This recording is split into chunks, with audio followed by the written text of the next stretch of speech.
뉴스 헬리콥터를 타고 뉴스의 현장을 누비고 있습니다. 서울 종로구 청와대 상공을 날고 있는데요. 김현웅 법무부 장관에 이어서 최재경 민정수석도 그만뒀습니다. 이건 정말 큰 사건입니다. 검찰로 지탱되던 이 정권의 근간이 무너졌다. 과언이 아닙니다. 김현웅, 최재경 둘 다 검사 출신이지요. 친정인 검찰의 수사를 부정하는 박근혜와 이 일을 계속한다는 것 자체가 정체성과 충돌한다고 생각한 것 같습니다. 이로써 검찰을 이용해 집권을 연명하려던 꿈이 수포로 돌아간 박근혜. 다음에는 누구를 민정수석으로 쓸까요? 검사 대신 혹시 군인 출신? 그래서 검찰 대신 군대로 정권을 지탱한다? 아이고, 끔찍하지만 그림이 나오네요. 전북 새만금 상공을 날고 있습니다. 구속 수감 중인 전 청와대 정책조정수석 안종범. 새만금 내국인 카지노 추진을 주도했다는 의혹이 제기됐습니다. 카지노는 무기 사업과 함께 천문학적 액수의 리베이트가 오가는 대표적인 지하경제 사업이지요. 지하경제 활성화, 아니 지하경제 양성화를 위해 애써온 박근혜 정부가 그냥 알아서 하라는 식으로 두고만 봤을 리 없을 테고요. 또 최순실이 쥐락펴락했던 문화체육관광부 관할 아닙니까? 아무도 생각하지 못했던 부의 원천, 약물에 이어서 도박까지. 네, 박근혜 정부가 지평을 넓혔네요. 그래서 창조경제인 모양입니다. 다시 서울 청와대 상공입니다. 청와대는 남성용 발기부전 치료제인 비아그라, 88정을 국민 세금으로 구입한 것과 관련해 아프리카 순방에 대비해 고산병 치료를 목적으로 구매했다. 이렇게 해명했습니다. 그런데 박근혜의 아프리카 순방은 지난 5월, 비아그라 구매 시점은 지난해 12월. 5달이나 앞서서 비아그라를 샀다는 이야기입니다. 고산병 치료는 고산병 약을 먹으면 되는데 웬 비아그라일까요? 게다가 비아그라는 부작용 우려도 있는데요. 그래서 인터넷에서는 난립니다. 아, 그래서 대면 보고하지 말고 서면 보고하라. 이 말이 그 말이었구나 하는 드립이 나옵니다. 왜 그 말이 나오는지 저는 아직 모르겠습니다. 저는 광고 듣는 사이에 앵커석으로 자리를 옮기겠습니다.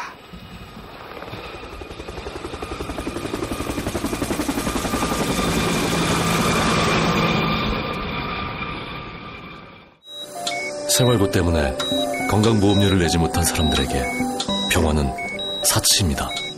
당신의 기부가 누군가에겐 건강할 권리를 찾는 소중한 기회가 됩니다. 검색창에 아름다운 재단을 검색해주세요. 야, 근데 홍어가 진짜 그렇게 몸에 좋아? 아이, 끝내준다니까. 근데 비싸지? 열나 싸고 열나 맛있는 홍어가 있다니까. 어디? 알싸한 홍어. 네이버 검색창에 알싸한 홍어를 검색하시고 1599-6456 전화 주문도 가능합니다. 노력한 만큼 내어주는 자연, 그 자연의 마음을 알기에 정성농장 홍삼. 검색창에서 정성농장 홍삼을 검색해주세요. 010-9754-6972. 다이어트를 위한 꿀팁. 동결건조 채소와 곡물, 단백질, 그리고 효소와 비타민, 미네랄로 만든 다이어트 전용 그린 스무디로 하루 한두 끼만 바꿔 드세요. 비타샵에서 만나요. 조선에 딸로서 잘하는 죄밖에 없는데. 남북 통일 만세! 새날이 올 때가 불리한 진술을 거부할 수 있습니다. 김무성 나와! 이런 민주주의를 하라, 이 새끼야!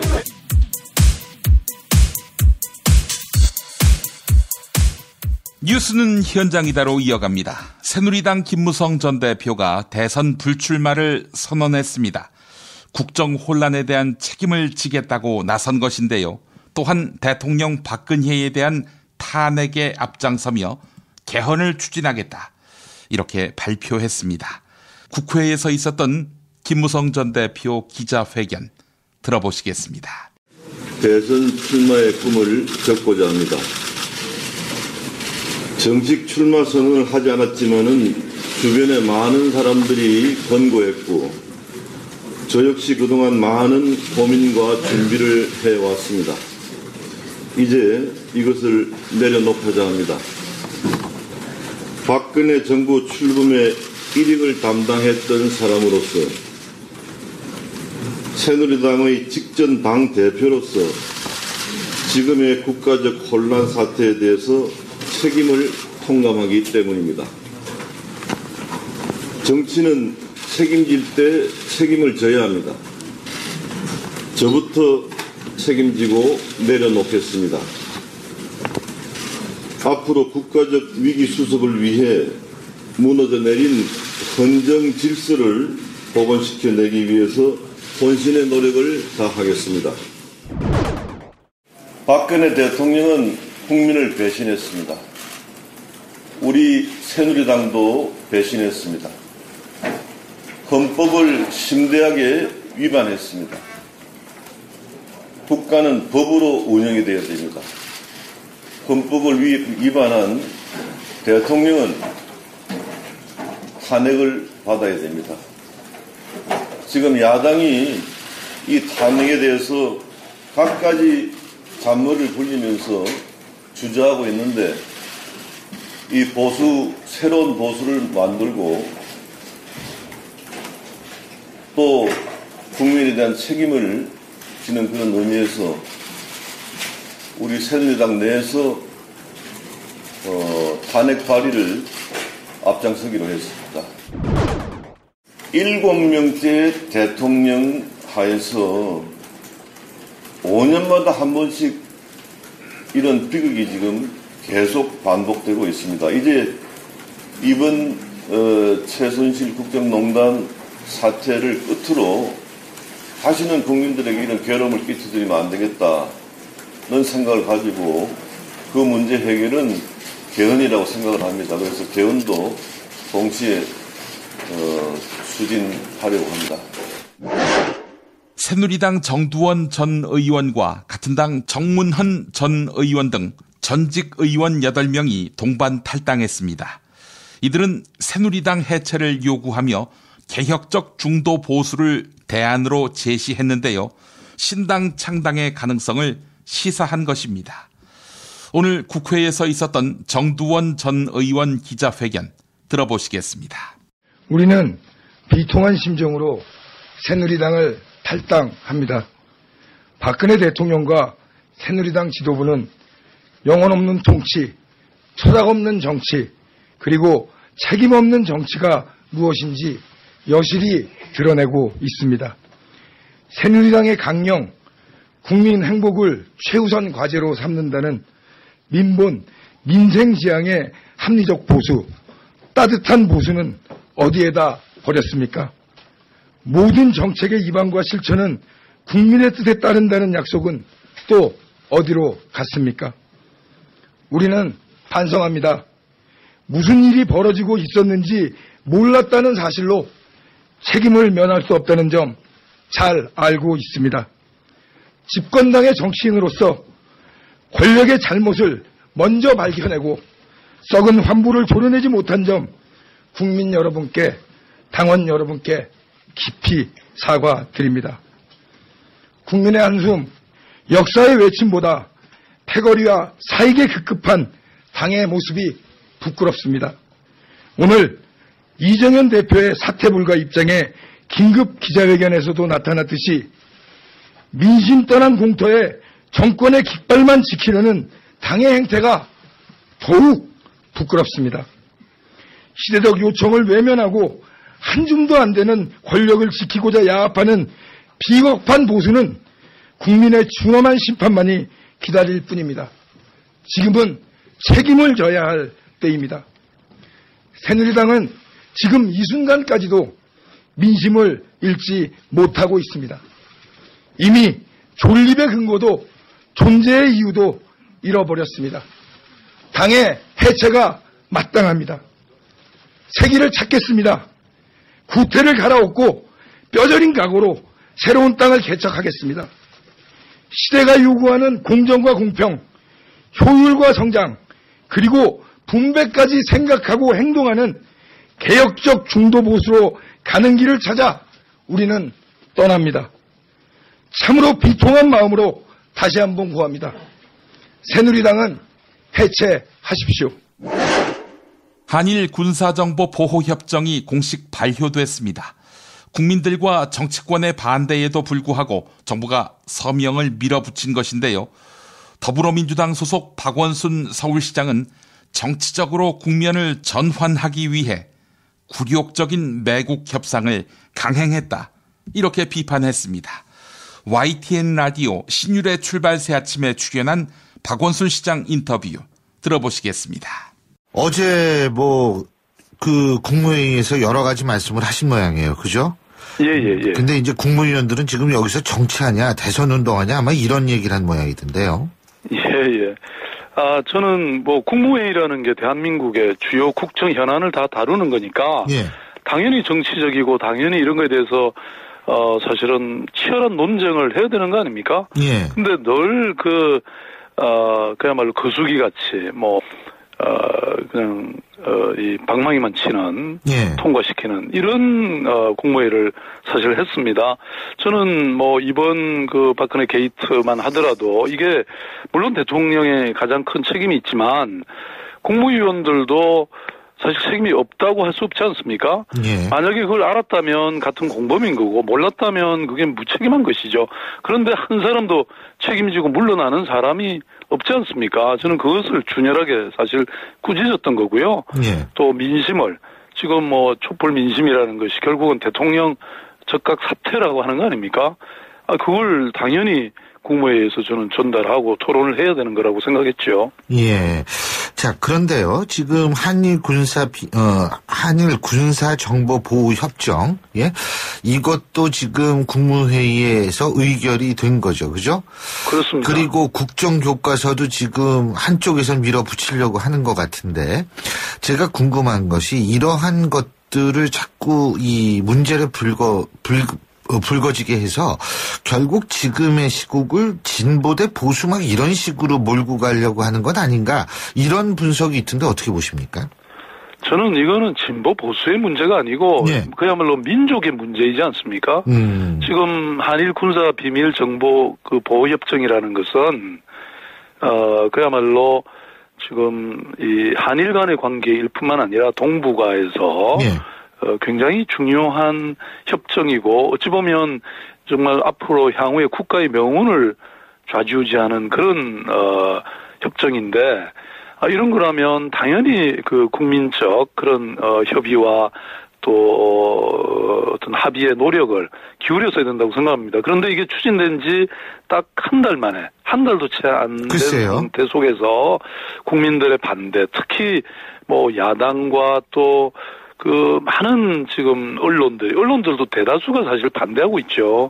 그래서 이런 부분에 대해서 충분히 논의하고 또 실제로 한민구 장관 자신도요. 예. 이거에 대해서는 충분한 논의를 하겠다. 이렇게 국회 국방위원회에 나와가지고 얘기를 해놓고서는 어제 갑자기 통과시키는데 제가 심지어 그런 얘기까지 했습니다. 아니, 오늘 지금 이런 반대가 많고 지금 국무회의가 벌어졌던 정보종합청사 앞에도 날밤을 새워가면서 국민들이 반대하고 있는데 일주일이라도 그러면 우리가 내부 논의도 하고 좀 토론도 하고 국회도 좀 더 설득시키고 그렇게 하자. 그렇게 했는데 그냥 강제적을 한 거죠. 예. 네. 제가 이제 여쭤보고 싶은 건 이건 그런 이유가 거나 다름이 없다 이렇게 봅니다. 이유가 뭐냐 이거죠. 지금 이 시국에, 이 난국에. 글쎄요. 지금 방금 분석하신 것처럼 이게 사실은 이미 식물 대통령이 되어 있지 않습니까? 예. 지금 많은 국민들 지난번 이 광화문 집회에 나온 사람들 국민들의 얘기는 지금 이런 상황에서 아무것도 하지 마라. 예. 라고 하는 건데 이런 중요한 그야말로 제2의 을사늑약이니 굴욕적 매국 협상이다 이렇게 얘기하는 이렇게 공박하는 상황인데도 불구하고 이렇게 한 것은 그야말로 이 다른 뜻이 있는 것이죠. 그 뜻이라는 것은 말씀하신 것 같이 어떤 정치적 전환을 해보자라든지 아니면 뭐 이것에 관해서 어떤 뭐 미국의 압력이라든지 뭐 이런 것들이 저는 있는 것이라고 봅니다. 더불어민주당 문재인 전 대표가 숙명여대생들과 시국 대화를 가졌습니다. 문재인 전 대표는 앞으로의 비전과 함께 꼬인 전국을 풀어나갈 해법을 제시했는데요. 대통령 박근혜에 대한 탄핵을 위해 새누리당을 압박하겠다고 밝혔습니다.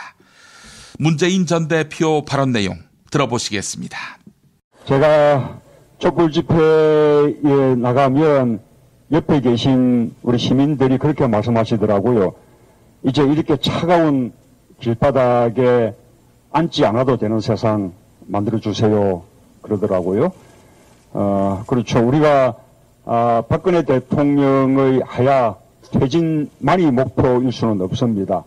박근혜 대통령의 퇴진을 넘어서 정말 우리가 꿈꾸는 그런 우리가 사람 사는 세상 또 사람이 먼저인 세상 그렇게 이제 만드는 거죠. 아까 젊은 사람들이 금수저 흑수저 이렇게 그 차별을 통탄하지 않아도 되는 세상 미래에 대해서 희망과 꿈을 가질 수 있는 그런 세상을 만들어야 되는데요. 그러나 저와 정치권은 촛불 민심과 함께 하고 있습니다. 우선 처음에는 박근혜 대통령이 국정에서 손을 떼고 이선으로 물러서는 것 이것이 우선 시급하다고 생각해서 그 방안을 제시를 했는데 박근혜 대통령이 그것을 수용하지 않았죠. 그래서 이제는 촛불 민심과 함께 전면적인 퇴진 투쟁에 나선 것이고요. 그럼에도 불구하고 또 스스로 퇴진하고 하지 않기 때문에 강제적인 퇴진 방법인 지금 탄핵의 길로 나선 것입니다. 이제는 야하 3당이 탄핵 발의에 대해서 조금 더 저는 머뭇거릴 필요가 없다고 생각합니다. 빨리 절차를 서둘러야 한다고 생각합니다. 우선은 야하 3당의 합동 요청을 열어서 야당 의원들 전원이 함께 탄핵 발의안에 서명하고 또 이어서 새누리당 의원들을 상대로도 공개적으로 탄핵 발의에 서명을 받는 그런 작업을 해야 한다고 생각합니다. 그렇게 해서 어떤 의원이 탄핵 발의에 찬성해서 서명했고 어떤 의원은 거부했는지 국민들에게 낱낱이 밝혀야 한다고 생각합니다. 지금 새누리당의 선택은 두 가지입니다. 새누리당은 박근혜 대통령의 헌법이율인 국정농단의 공범이잖아요. 그 공범으로서 책임을 지고 박근혜 대통령과 함께 침묵을 하는 길로 갈 것이냐 아니면 지금이라도 국민들에게 속죄하는 길을 선택해서 탄핵 발의에 찬성하고 또 탄핵 의결에 또 찬성하느냐. 저는 이 선택에 놓여 있다고 생각합니다. 한일 군사정보 보호협정과 더불어 정부가 국정역사교과서 발행까지 밀어붙이고 있습니다. 최순실이 주도한 최순실 교과서라는 비난도 아랑곳하지 않겠다는 것인데요. 이에 시도 교육감들은 국민들의 분노를 받아들여 행동에 나서겠다 이렇게 밝혔습니다. CBS 라디오 김현정의 뉴스쇼에 출연한 조희연 서울교육감 인터뷰 들어보시겠습니다. 대통령이 국무회의 당시에 그 당시에 했던 이 발언을 여러분 잠깐 들으셨습니다만 이제 그때 국무회의에서 한 발언이 뭐였냐면 바르게 역사를 배우지 못하면 혼이 비정상이 된다. 예. 전체 책을 다 보면 그런 기운이 온다. 이게 참 일반적이지 않은 용어들이 나와서 그 당시는 참 의아하다 그렇습니다. 정도였는데 혹시 여기에 퍼즐이 좀 맞춰지는 것 같은 느낌도 있습니다. 그래서 그 연설문 작성에도 그 국무회의 어떤 결정 과정에도 최순실이 개입한 것 아니냐 이제 이런 의혹이 지금 나오는 거죠? 그래서 이제 최순실 교과서가 아니냐는 의혹이 있는 것도 사실입니다. 물론 뭐 확정은 됐다고는 말할 수는 없겠죠. 그러나 그렇게 의혹을 가질만 충분히 그럴 소지가 있는 것 같습니다. 특히 혼이 비정상이란 말이 국정교과서와 연관되어서 제기됐다는 점에서 특히 그런 것 같습니다. 다른 시도 교육감님들도 비슷한 생각 하세요? 아니면 서울시만의 생각입니까? 아닙니다. 더 강한 입장인 광주교육감님 같은 경우는 아예 그 중학교 같은 경우는 의무교육이니까요. 교과서 대금 지급을 안 하겠다. 출판사한테. 인쇄하는 출판사한테 지급을 안 하겠다고까지 얘기를 하고 있으십니다. 그렇군요. 반대, 그러니까 받아서 하겠다는 분들하고 비율이 어느 정도 됩니까? 대략? 받아서 하겠다는 분은 지금은 한두 군데밖에 없으신 것 같아요. 제가 판단하기에는. 17개 중에서요. 아니, 이게 나중에 법적으로 문제가 돼서 교육감님들 어떻게 이게 법적 책임을 져야 되는 상황이 되더라도 안 받으세요? 그러니까 이게 법적인 문제, 이게 뭐냐면 입시하고 연관이 되기 때문에 내년에 2017년에 만일 이것을 배우는 학생들의 경우는 그 다음에 입시에 그걸로 공부를 해야 되잖아요. 그렇죠. 그래서 그런 문제가 있기 때문에 좀 복잡한 문제가 있습니다. 그래서 저희가 어쨌든 강행 이후에는 여러 가지 법적인 문제를 더 검토를 하려고 생각을 하고 있습니다. 물론 말씀하신 대로 정말 여러 가지 어려움들이 있습니다. 왜냐하면은 이게 이행을 안 하면은 이행을 안 한 걸 가지고 고발을 하거나 이렇게 될 가능성이 있기 때문에.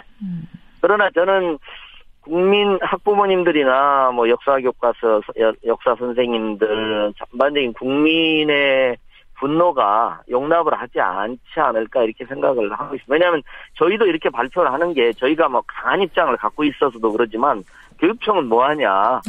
이 중요한 문제에 대해서 일선의 반대. 이렇게 비난을 하시고 하시기 때문에 그런 여망을 저희가 받들고 있는 겁니다. 미궁 장사랑 요건 내가 할 말이 있어요. 똥은 싸고 다니냐? 미치도록 싸고 싶다. 빅동의 추억. 미궁 장사랑. 구렁이 똥 이뻤다. 장이 살아야 내 몸이 산다. 혈중 콜레스테롤 개선과 배변 활동에 도움을 주는 건강기능식품입니다. 빅동의 추억, 미궁 장사랑. 지금 검색창에 미궁 장사랑을 검색하세요. 이건 제가 써보니까 효과가 있는 것 같아요. 남녀노소, 좌파 우파 모두에게 미궁 장사랑이 빅동의 추억을 찾아드립니다. 지금 검색창에 미궁 장사랑을 검색하세요. 정권교체를 함께 염원하는 직원들로 똘똘 뭉친 판촉물회사 네피알로 삼행시 갑니다. 내가 아는 사업이나 행사를 PR하기 위한 알짜배기 판촉물 회사. 선물, 기념품, 답례품을 구하신다면 우리 편 회사 네피알을 찾아주세요. 3만 가지가 넘는 물품을 대기해 놓고 있습니다. 네피알로 인터넷 검색창에 입력하시거나 032-519-4800으로 연락주세요. 카카오톡 아이디는 네피알입니다. 팟캐스트 듣고 연락주시면 더 깎아드립니다. 존경하고 사랑하는 국민 여러분, 일산 라페스타에 있는 풍무 양고기, 즉석에서 숯불에 구워먹는 양갈비하고 양꼬치, 이거 맛보시면 다른 걸 찾지 않아요. 게다가 고기 연기를 몽땅 밑으로 뽑아본 게 옷에 냄새도 안 배고 이렇게 맛있고 시설 좋은 양고기집, 구경 못 해봤을걸.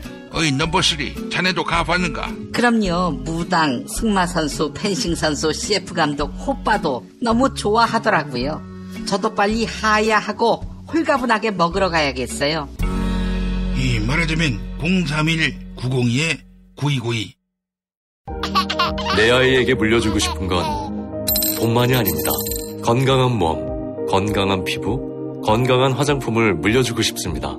수아비스 화장품은 눈에 들어가도, 상처 위에 발라도, 혹은 아이들이 실수로 먹더라도 괜찮아야 한다는 목표로 95% 천연 원료 함유에 도달하기까지 달려왔습니다.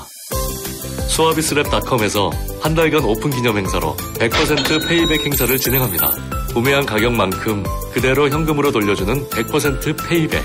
부담 없이 수아비스 화장품의 효과를 확인하세요. 포털사이트에서 수아비스 화장품을 검색하세요.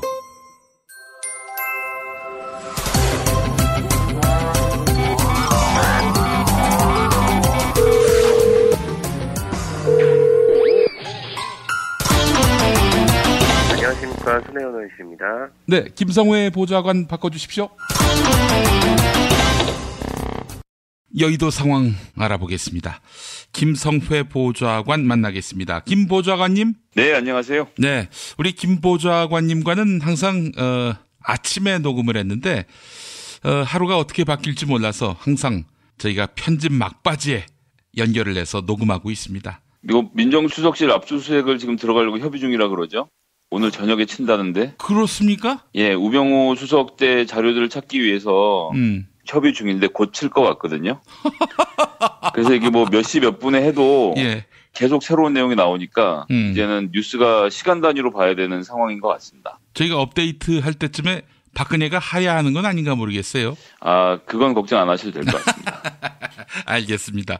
자, 이 지금 삼성이 갑자기 돌출했어요. 이 왜 그런 겁니까? 네, 저희가 지금 이제 박근혜 정부의 최순실 등 민간인에 의한 국정농단 의혹 사건 진상 규명을 위한 국정조사 특별위원회가 구성이 돼서 몇 자야 이게? 예, 이름이 너무 길어서 국정농단 특별위원회 이렇게 부르는데요. 예. 새누리당의 김성태 의원이 위원장을 맡고 계시고 여당 간사는 성주 사드의 이완영 의원, 야당 간사는 이제 박범계 의원, 예. 이렇게 양쪽에 맡고 계시고요. 예. 그 새누리당 선수는 이제 이혜원 의원, 이번에 아주 칼 세게 갈고 나오셨더라고요. 예. 야당보다 더 파이팅 넘치게 지금 하고 계시고, 또 근데 부산 사상구의 장재원 의원도 좀 세게 하려고 준비를 하고 계시고, 예. 그런가 하면 또 이제 친박 쪽으로 같이 해서 하시는 분들 최교일 의원, 또 이만희 의원도 지금 뭐 왔다 갔다 하시는데, 뭐 하태경 의원도 또 잘 아시겠죠? 예.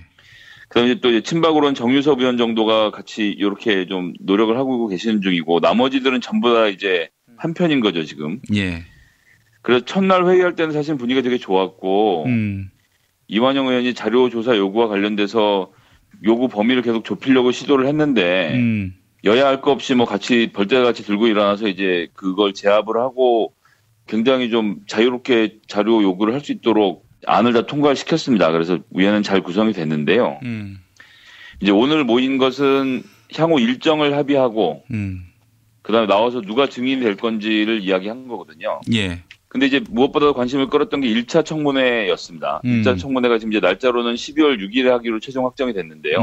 12월 6일 1차 청문회 때 박 대통령하고 같이 만났다는 그 7명의 그룹 총수들 나올 타이밍이었습니다. 그리고 그 전경련의 대표하고 이승철 부회장 이렇게 나오시기로 돼 있었거든요. 예.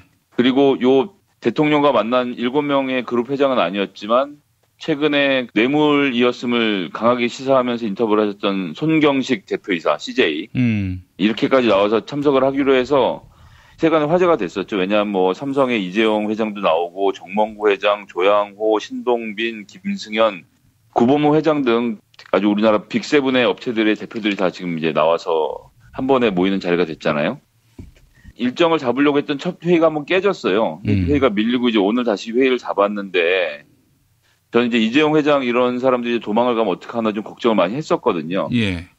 근데 저 예상과 달리 이분들은 증인 채택이 순조롭게 됐는데 여기에 숨어있는 복선이 하나 있었습니다. 예. 저도 좀 예상을 못했던 일인데 이재용 회장과 관련돼서는 삼성이 이제 어쨌거나 정유라 씨 등에게 말으로 돈을 엄청 밀어줬다는 거 아닙니까? 지금 뭐 200억 얘기도 나오고 뭐 얼마다 말들이 많은데 이렇게 하고서 반대급부로 받은 것이 삼성물산과 제일모직의 합병 과정에서 국민연금관리공단을 움직였다라는 의혹이 제기되어 있는 상태거든요. 예.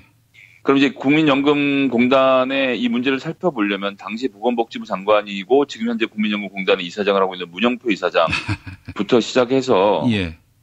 그 당시에 이제 기금운용본부장을 했던 홍한선 전 기금운용본부장, 그 다음에 삼성 쪽에서 이걸 쭉 올거나이즈 했을 거로 보여지는 삼성 미래전략실 장충기 사장, 이런 분들이 나오셔서 얘기를 좀 하셨어야 되는 상황이에요. 그리고 이 합병이 얼마나 잘못됐는지에 대해서 증언해 줄 수 있는 저희 쪽 그 참고인들도 좀 있었고요. 이런 상황이었는데 이런 분들에 대한 것이 하나도 합의가 안 됐습니다, 오늘. 저희뿐만 아니라 이제 박영선 의원도 좀 강하게 문제 제기를 하시고 이랬음에도 불구하고 아무도 이의 없습니까라고 물어보는데 계속 이의 있다고 저희들이 소리를 질렀음에도 불구하고 위원장이 3당 간사 간에 합의가 됐다는 이유로 이 증인들을 이렇게 딱 재개 10분만 해서 방망이를 두들겨 버린 거예요. 예.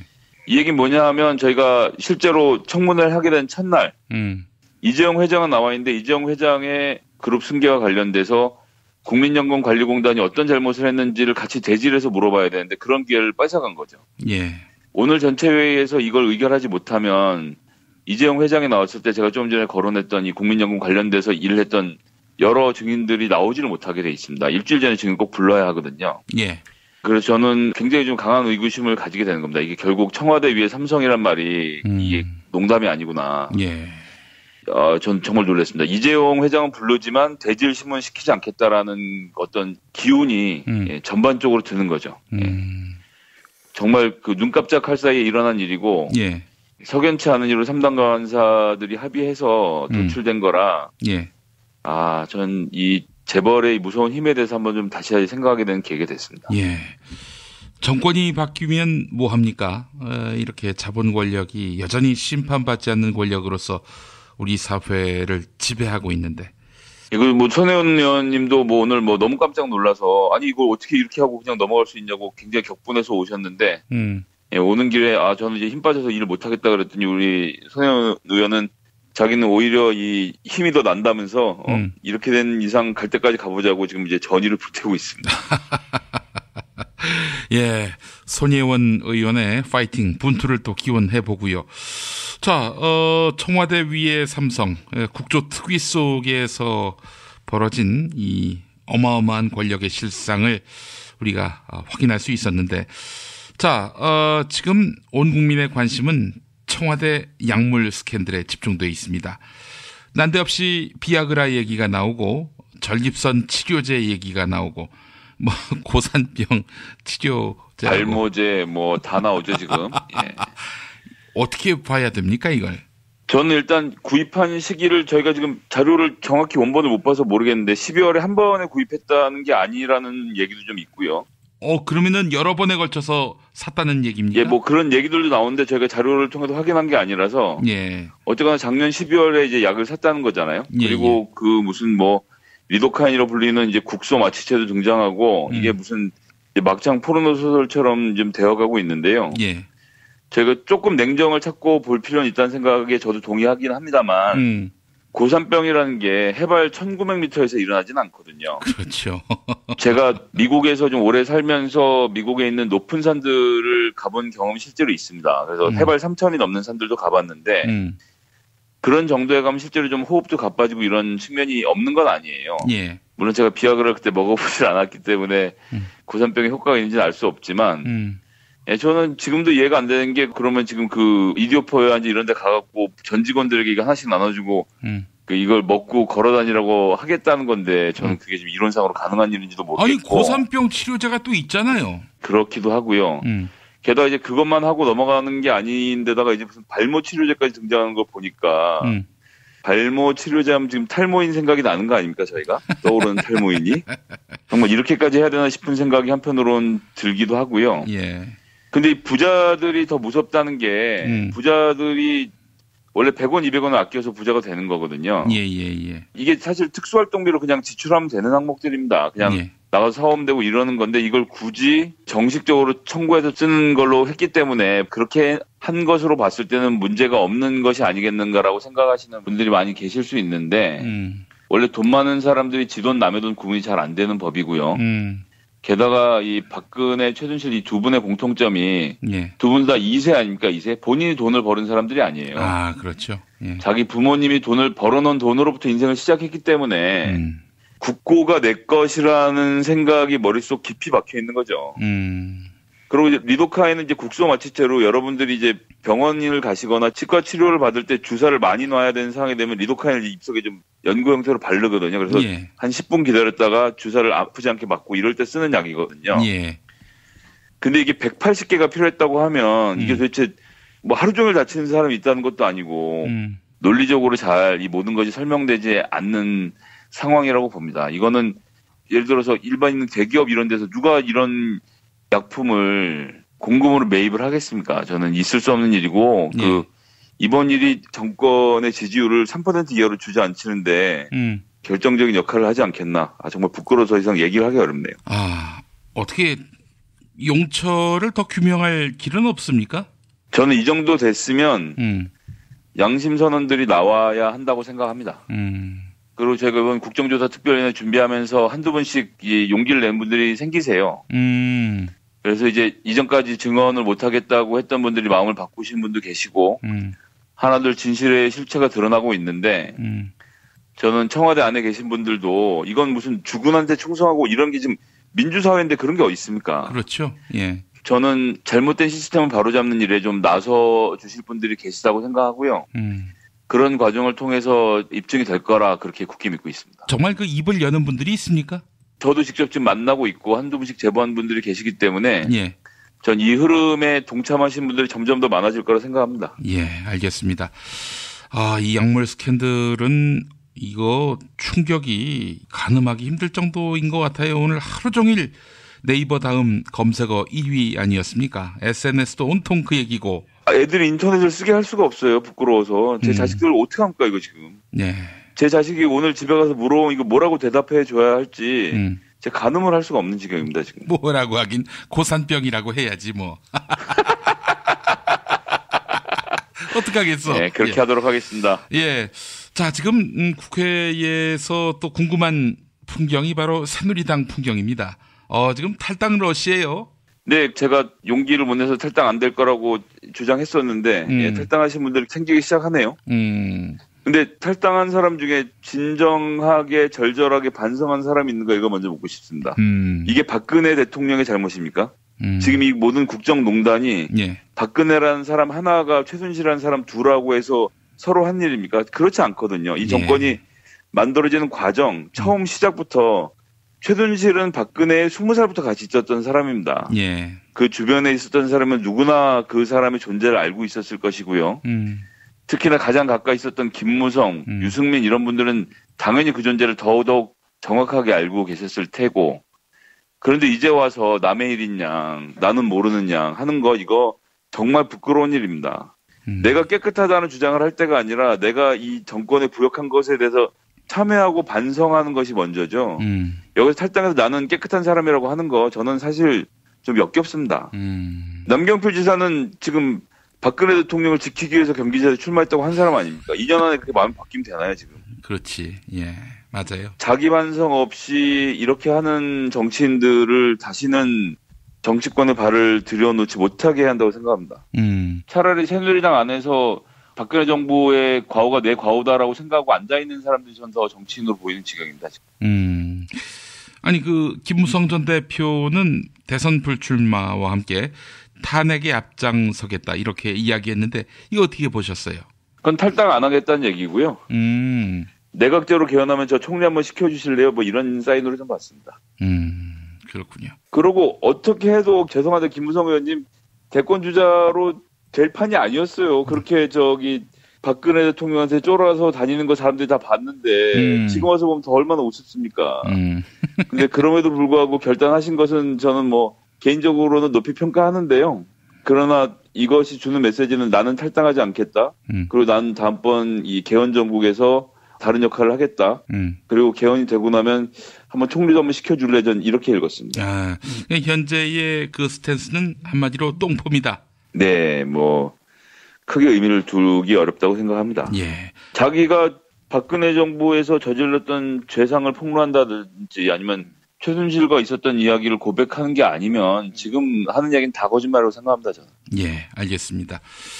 자, 어떻습니까? 지금 야당에서는 더불어민주당과 국민의당의 대응 방식에 약간의 이견이 있습니다. 탄핵, 여기에는 뭐 뜻을 같이 하는 것 같은데 더불어민주당은 선 탄핵, 그리고 국민의당은 선 총리 선임 이런 입장인데요. 근데 국민의당 주장은 좀 말이 안 되는 거 아닌가요? 아니 박근혜가 안 받으면 어떡할 건데? 박지원 대표는 이 판에서 하고 싶은 것은 내각에 대한 조각권을 가지고 싶은 거고요. 예.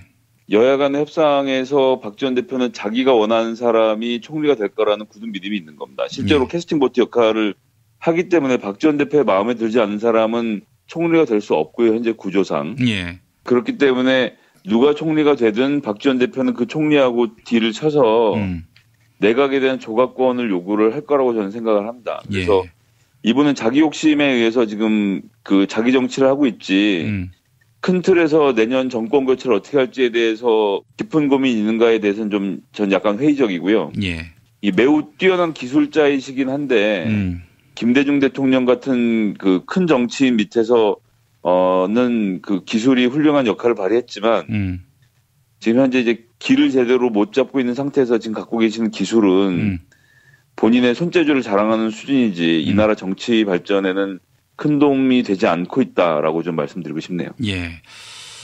일단 더불어민주당은 지금 총리 교체 없이 이대로 탄핵을 추진한다라는 입장인데 황교안 대통령 대행도 받을 수 있다 이런 얘기입니까?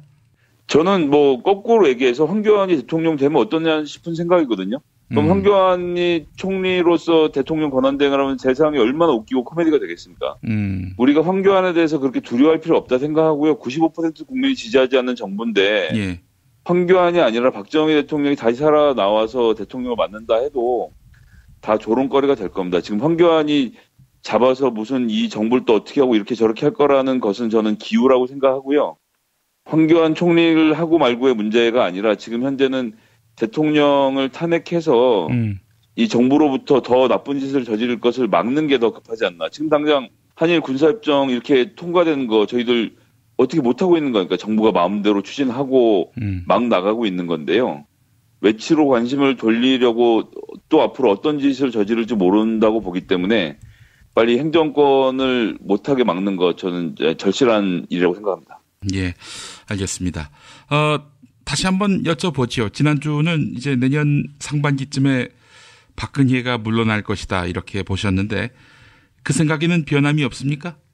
피아그라까지 나올 줄 몰랐어요, 진짜. 피아그라까지.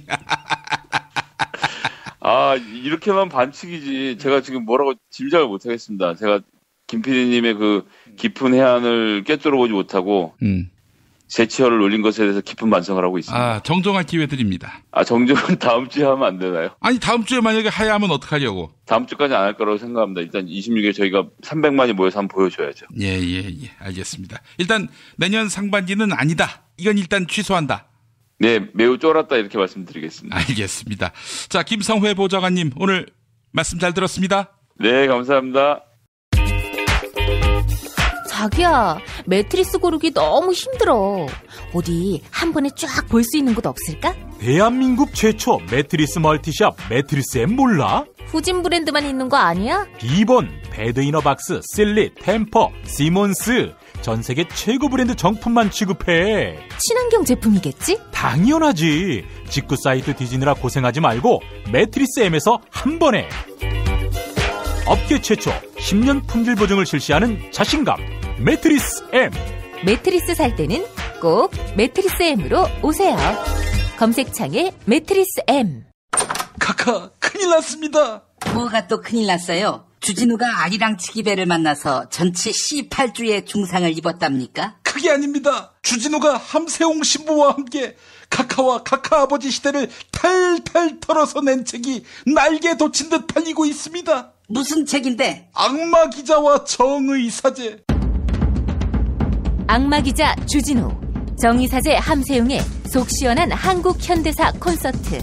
악마 기자 정의 사제. 왜 때리십니까? 빨리 다 사드려. 더 이상 그 책 못 읽게. 시사인북에서 나왔습니다. 김재준, 문익환, 안병무, 서남동 등 한국 현대사의 암흑기, 민족과 역사 앞에 비치됐던 시대의 지성이 움튼 학교, 한신대학교 신학대학원. 한신대학교 신학대학원 장학기금 마련을 위한 음악회가 11월 29일 화요일 저녁 7시 반 서울 수유동 한신대학교 신학대학원 예배당에서 있습니다. 소프라노 박미애, 메조소프라노 추이명, 테너 박현준, 바리톤 류연승 등 유명 성악가와 함께합니다. 입장권은 전석 5만 원이며 02-2125-0111로 문의하시기 바랍니다.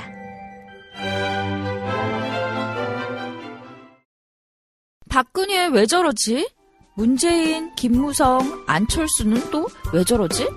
뉴스로는 알 수 없는 진짜 정치 현장 이야기.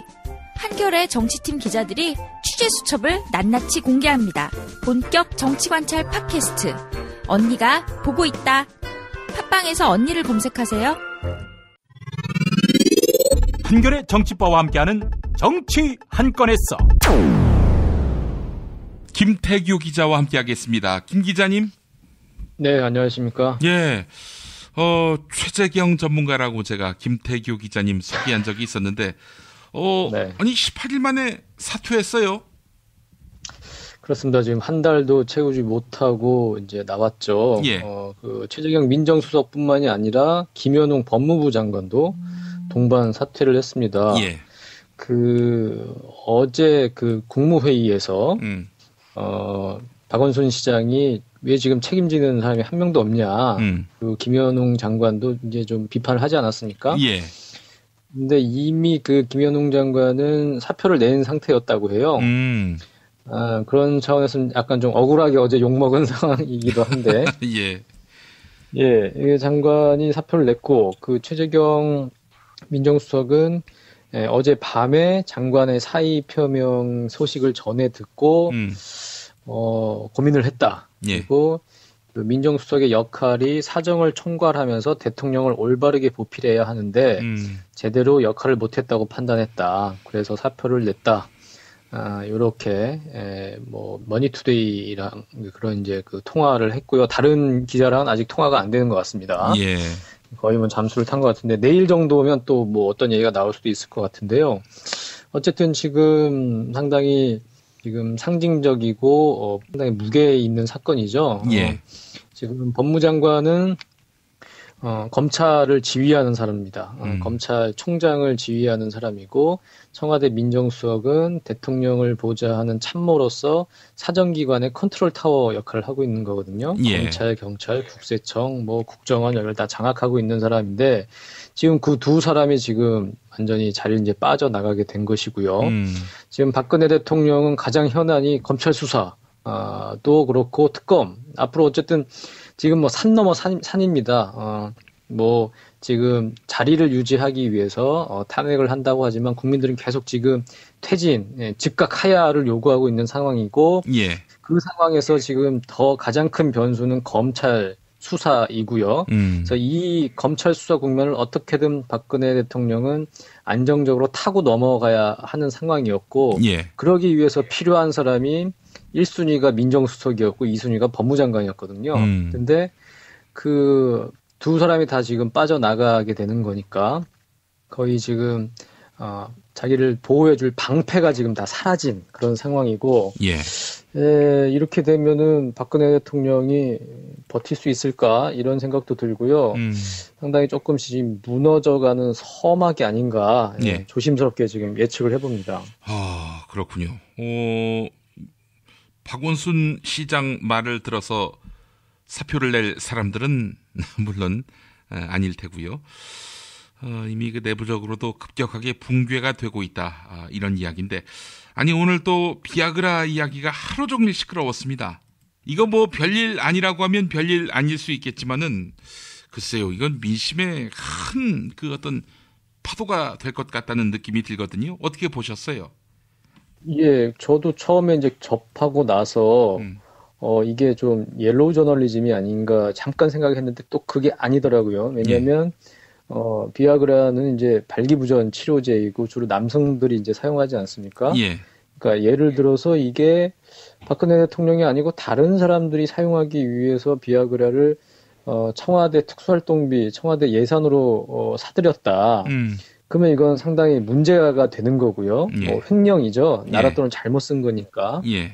그렇기 때문에 이건 단순히 어떤 선정적인 보도가 아니다. 상당히 의미 있는 보도라고 생각을 했고요. 예. 그래서 이제 청와대에서 고산병 치료제라고 이제 해명을 하지 않았습니까? 예. 그리고 실제로 고산병 치료에 상당히 효과가 있다고 하고요. 네, 그럼에도 불구하고 지금 워낙 청와대 박근혜 대통령을 신뢰를 할 수 없기 때문에 예.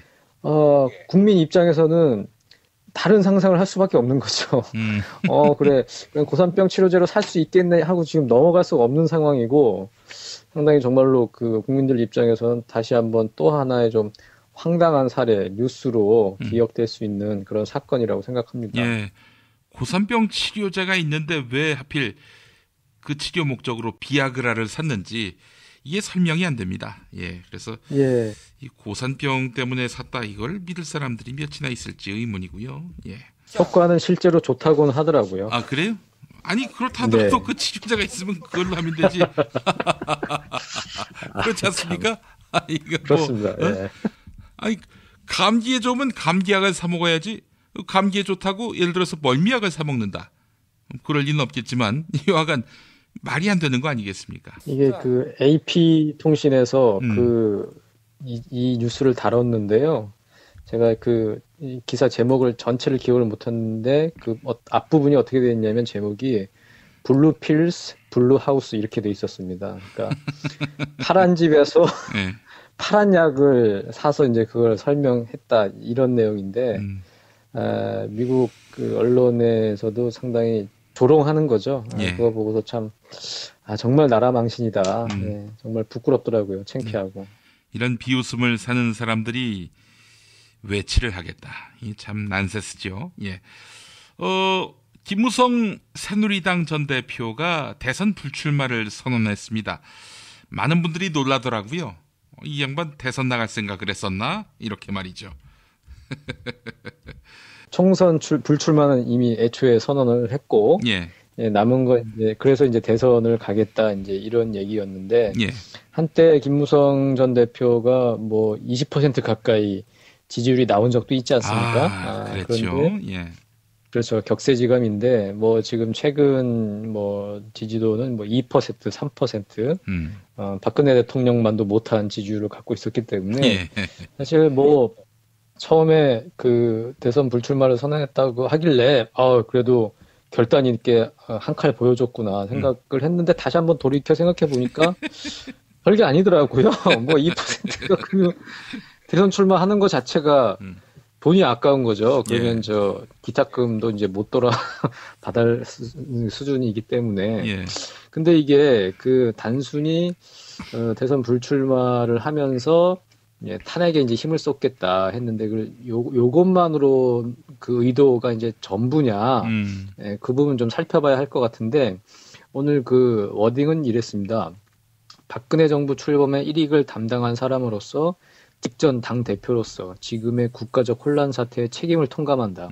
어쨌든 반성하고 이제 사과하는 모습을 보인 것이고요. 예. 그러면서 박 대통령으로 인해 초래된 보수의 위기가 보수의 몰락으로 이어지는 것을 방치할 수 없다. 이렇게 얘기를 했습니다. 예. 그러면서 이제 탄핵에 가담하겠다고 하면서 지금 새누리당에서 이제 보통 한 30명 정도로 어림이 되고 있는데 이 탄핵 가담 의원 수는 상당히 더 늘어날 것 같고요. 그러면서 지금 현 새누리당 지도부가 즉각 사퇴해야 한다. 비상대책위원장에 전권을 주는 비대위가 구성돼야 한다. 이렇게 강조했습니다. 지금 그 친박들한테 장악된 당권도 이제 가져오겠다. 비대위 형태로 이런 이제 의지를 나타낸 거고. 그런데 그 외에 노림수는 이 말에 이제 담겨져 있는 것 같습니다. 뭐라고 그랬냐면 7명째 대통령제 하에서 이런 비극이 반복되고 있다. 최순실 사태를 끝으로 다시는 국민에게 괴로움을 끼치면 안 되겠다는 생각으로 개헌도 동시에 추진할 생각이라고 말했습니다. 그러니까 대통령제가 아닌 다른 권력 구조의 개헌을 함께 추진을 하겠다는 거죠. 뭐 의원 내각제도 좋고 의원 집정제도 좋고 그렇게 되면 지금 대통령의 의미가 없어지는 거잖아요. 그러니까 김무성 전 대표의 대선 불출마는 그런 차원에서 솔직히 별로 이렇게 놀랄 만한 뉴스가 아니다. 나는 대선 안 나가고 권력 구조 자체를 바꿀 테니까 어쨌든 생색은 내면서 큰 결단이라고 이제 볼 수는 없는 그런 정치적 제스처라고 봐야 할 것 같습니다. 예.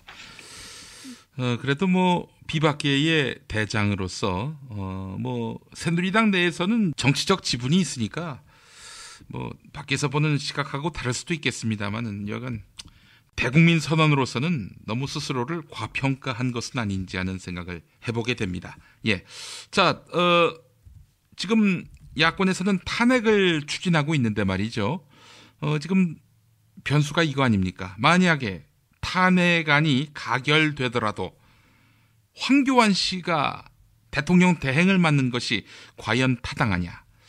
그래서 국민의당 박지원 비상대책위원장은 미리 새 총리를 뽑아두자 이런 입장이고요. 더불어민주당은 황교안도 상관없다 이런 입장이고요. 맞지요? 네, 그렇습니다. 그 박지원 비상대책위원장이 뭐 계속 줄곧 선 총리 후 탄핵을 주장을 했죠. 탄핵으로 가기 전에 먼저 총리부터 바꿔놔야 한다. 계속 강조를 했는데 오늘 이 입장에서 좀 물러섰습니다. 뭐라고 얘기했냐면 총리 추천 문제로 야권 공조가 삐걱거리는 모습을 보이면 국민이 실망하고 정치권에도 좋지 않은 자극이 되기 때문에 일단 우리도 탄핵을 준비하겠다. 그리고 선 총리 후 탄핵을 고집하지 않겠다. 국민의당은 이렇게 얘기를 했습니다. 근데 말씀하신 것처럼 황교안 체제를 이제 어떻게 볼 것이냐. 황교안이 대통령 권한을 대행할 때 그때 그 위기 리스크를 어떻게 감당할 수 있겠냐. 그 부분에 대한 이제 판단이 이제 다른 건데요. 엇갈린 판단이 있습니다. 민주당에서는 핵심 당직자는 이렇게 얘기를 했어요. 박근혜라는 뒷배경이 없는 황교안은 허수아비일 뿐이다. 대통령 권한 대행을 하더라도 관리형 총리 이상의 역할을 하기 힘들다. 공연히 불안해할 필요가 없다. 이렇게 얘기를 했고요. 박지원 비대위원장은 민주당이 지나치게 낙관하고 있다. 이건 황교안 개인의 문제가 아니라 박근혜와 보수 세력 전체의 문제다. 보수 세력도 황교안 체제를 통해서 반격을 준비할 텐데 그 리스크를 어떻게 감당하려고 하냐 이렇게 얘기를 했고 뭐 민주당에서도 이에 동조하는 의견도 있습니다. 뭐라고 얘기를 하냐면 한 5의원의 얘기인데요. 황교안의 야심을 만만하게 봐서는 안 된다. 보수의 구심 역할을 노리고 어떤 무리수를 둘지 예측하기 힘들다. 이렇게 얘기를 했습니다. 근데 어쨌든 지금 박근혜 대통령이 임명을 안 하면 총리는 교체가 안 되는 거거든요. 그렇기 때문에 황교안 대행을 감수하고라도 탄핵으로 가서 박근혜 대통령을 끌어내려야 한다. 당장 직무라도 정지시켜야 한다는 그런 공감대는 이제 형성이 돼 있는 거고요. 그래서 오늘 심상정 정의당 대표는 라디오 인터뷰에서 이렇게 얘기했습니다. 황교안 대행 체제는 2004년 노무현 탄핵 국면의 고건 대행 체제처럼 아주 일상적인 업무와 선거 준비 업무만 하는데 그쳐야 한다. 그 이상의 중대한 정책 결정을 하려면 국회와 협의해야 하고 그렇지 않고 엉뚱한 일을 한다면 국회에서 탄핵해야 한다. 이렇게 얘기했습니다. 그러니까 황교안 체제를 효과적으로 그걸 현실로 받아들이고 효과적으로 통제할 방법, 수단을 이제 고민을 해야 한다는 얘기인 것이고요. 지금 이렇게 이제 엇갈리는 견해가 나오고 있는데 저는 황교안 체제를 별로 이렇게 두려워할 필요가 없다고 생각해요. 기본적으로 이제 공안검사 출신이고요. 공안검사들은 주체적으로 좀 뭘 잘하는 사람들이 아닙니다. 누구의 지시를 받아서 누가 지시를 하면 그 지시를 아주 잘 따를 사람들이죠. 그리고 어떤 보스를 중심으로 해서 아주 충직하게 이제 그 길을 이제 따라가는 사람인 것이고, 예를 들어 김기춘 같은 사람도 공안검사 출신이잖아요. 윗분의 뜻을 따라가지고 그 사람을 앞세워서 뭐 나쁜 짓도 하고 공작도 하고 그러지만 자기가 전면에 나서서 어떤 책임을 다 안고서 뒤집어 쓰고 뭘 이렇게 도모하는 스타일들이 아니고 제가 아는 공안검사 황교안도 전 그렇게 보거든요. 그렇기 때문에 지금 상당히 여러 가지로 도덕적인 명분도 무너지고 매우 정신적으로 불안정하다고 느껴지는 박근혜 대통령보다는 그래도 공안검사 출신의 아주 차분한 황교안 권한대행이 박근혜 대통령보다는 훨씬 낫다. 굳이 따지자면 저는 그렇게 보고 있습니다. 그러다가 황교안 씨가 여권 대선 주자가 되는 거 아닙니까? 그러면 땡큐죠. 경쟁력이 있겠습니까? 그렇죠. 알겠습니다. 김태규 기자님 오늘 말씀 잘 들었습니다. 감사합니다. 정말 맛있다. 이 말 한마디면 모든 게 설명됩니다. 30년 전통 자연의 이로움을 담은 김치, 이담채 김치. 1544-4586 1544-4586. 술자리 많은 요즘 3차까지 달린 당신을 위한 필수품 전창걸의 새싹 땅콩차. 이제 속쓰림은 잊으세요. 070-8635-1288 070-8635-1288. 참치의 맛은 좋은 참치가 좌우합니다. 구이동 대양 참치가 그렇습니다. 무한 리필에 더한 무한 감동. 직접 경험해보세요. 구이동 대양참치 02-455-8087 3D 실물 피규어 그리고 수공예품을 제작해드리는 전문 쇼핑몰 메이드 바이어스. 사진만 보내주세요. 나만의 피규어를 제작해드립니다. madebias.co.kr을 입력하세요. 뉴스가 쉽다. 뉴스가 즐겁다. 뉴스가 알차다. 왜냐고요? 김용민 브리핑이니까요. 일부에서 주장하는 방송 장악은 그것을 할 의도도 전혀 없고 법적으로도 불가능합니다. 우리 공동체가 꼭 알아야 할 뉴스. 여러분의 뉴스 보좌관 김용민이 챙겨드립니다.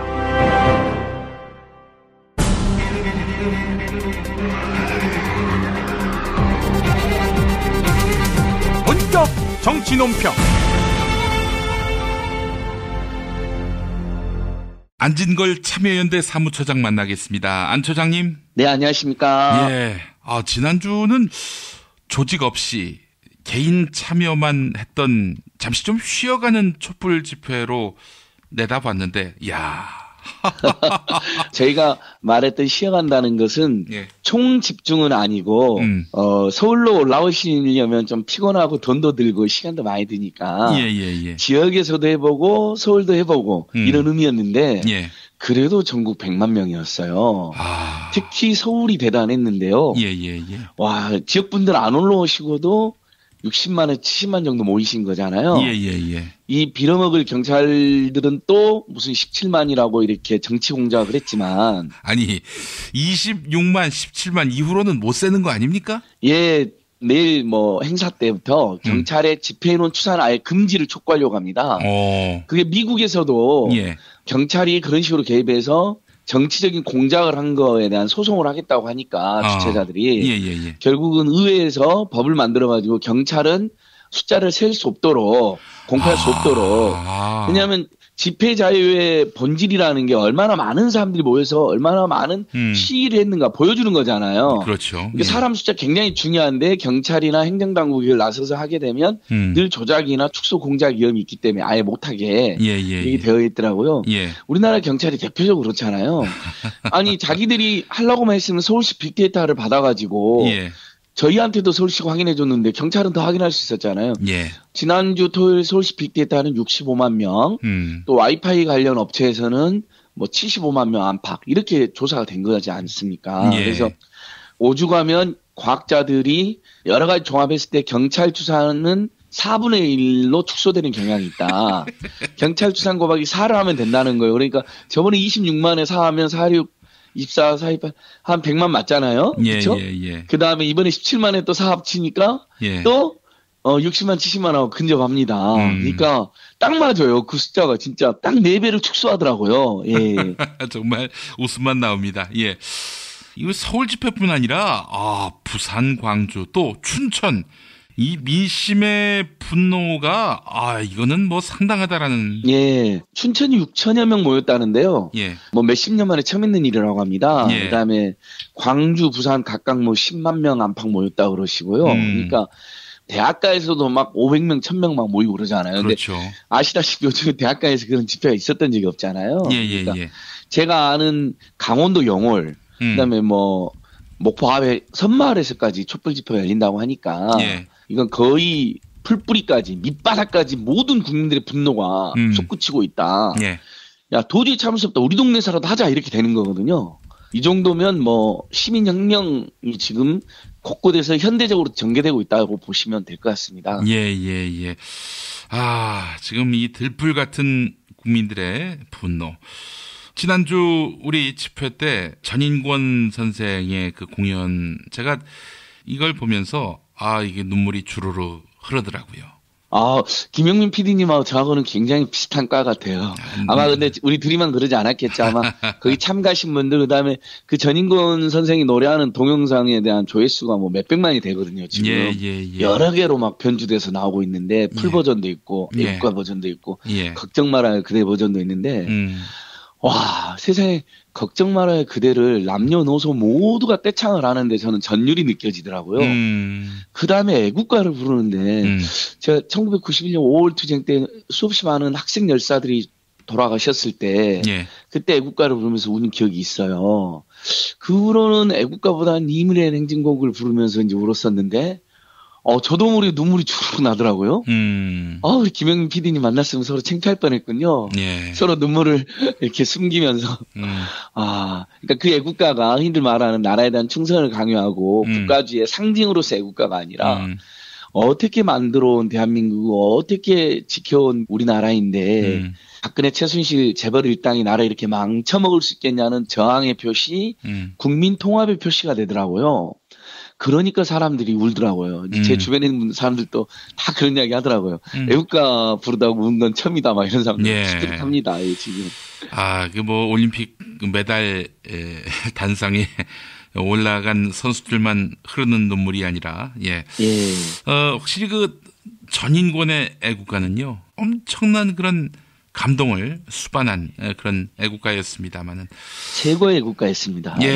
지난 그 토요일에 집회는 내용도 그렇고 또 모인 분들도 그렇고 또 그분들이 보여준 질서 의식도 그렇고 뭐 만점짜리 집회였다 이런 평가가 많은데요. 자, 근데 지난주는 지난주고 사실 지금 온 나라가 또 온 세계가 이번 주 광화문 집회 여기에 관심이 지금 쏠려 있습니다. 어떻게 전망하세요? 지난주에 이제 오게티가 하나 있다면 단체를 대표해서 올라오신 분들 발언이 좀 길었다 이런 지적이 있습니다. 그래서 가급적 시민들의 반응을 더 많이 들으려고 저희가 노력을 하고 있고요. 저도 당연히 그렇게 돼야 된다고 생각합니다. 그리고 이제 그런 바로 시민 친화적 소통 지향적 집회가 시민들을 더욱 많이 나오게 하는 동력도 된다고 생각하는데요. 10월 26일 전국 최대 규모 촛불 집회로 예상되고 있습니다. 감히 저희가 뭐 200만 명, 300만 명을 목표로 하고 있다 이런 말은 해서는 안 된다고 생각합니다. 그 언론이 만들어낸 얘기예요. 그러니까 목표라는 것은 있을 수가 없잖아요. 저희가 어떻게 이게 시민들이 만들어낸 항쟁이고 시민들의 바다인데 저희가 감히 목표를 두겠습니까? 그러니까 박근혜 정권 퇴진 비상국민행동은 절대 목표가 있는 게 아니다. 다만 전망컨대 11월 10일 날 서울시 빅데이터 추산으로 135만 명이 서울에 모여든 거로 되어 있습니다. 근데 그때보다 분노가 더욱 커졌고 그때보다 시민들이 더욱 자신감을 얻게 되었고 또 이렇게 집회 시위 와보니까 친구들끼리 와보고 처음 나와보고 심지어 혼자 왔는데도 그 수없이 많은 사람들과의 동질감, 나라사랑, 민주주의, 국민주권 회복에 대한 열망이 수없이 많은 감동을 불러일으키면서 26일 날은 한 번 더 모여보자라는 전국민적 지금 자각과 어떤 이심전심이 있으신 것 같아요. 그래서 제 개인적으로는 한 150만에서 200만 명 정도가 서울로 모여드시지 않을까 싶고 그다음에 꼭 서울에서만 집회를 해야 되는 건 아니잖아요. 그러니까 저희가 전국 최대 규모로 서울로 집중해달라고 호소드리지만 못 오는 분들, 그 다음에 지역에서 하는 게 더 낫다고 생각하는 분들도 있거든요. 굉장히 지역 민심도 들끓고 있기 때문에. 그래서 저번처럼 아마 전국에서 동시다발로 또 동시에 이루어질 겁니다. 그러니까 서울로 오실 수 있는 분들은 오시고 예의치 않으면 지역에서 촛불 집회를 하시면 된다 이렇게 보고 있는데 그렇게 하면 전국적으로 한 200만에서 230만, 40만? 뭐 요 정도로 하지 않을까 이건 제 개인적 전망인데 그동안 제가 나름대로 많이 맞히긴 했습니다. 그런데 언론이 스포트라이트 하기로는 서울 광화문이 아무래도 주무대가 되겠죠. 그러니까 광화문에 많이 모일수록 정치적 영향력, 파장력은 더 배가 된다. 이런 점을 우리 국민들이 인식해야 될 것 같습니다. 저도 지역분들께 무리해서 올라오시기는 어려울 거다. 그리고 또 아니 서울만 중심이냐, 부산, 대구, 광주도 얼마 중요하냐, 강원도, 영월, 제주도 중요하잖아요.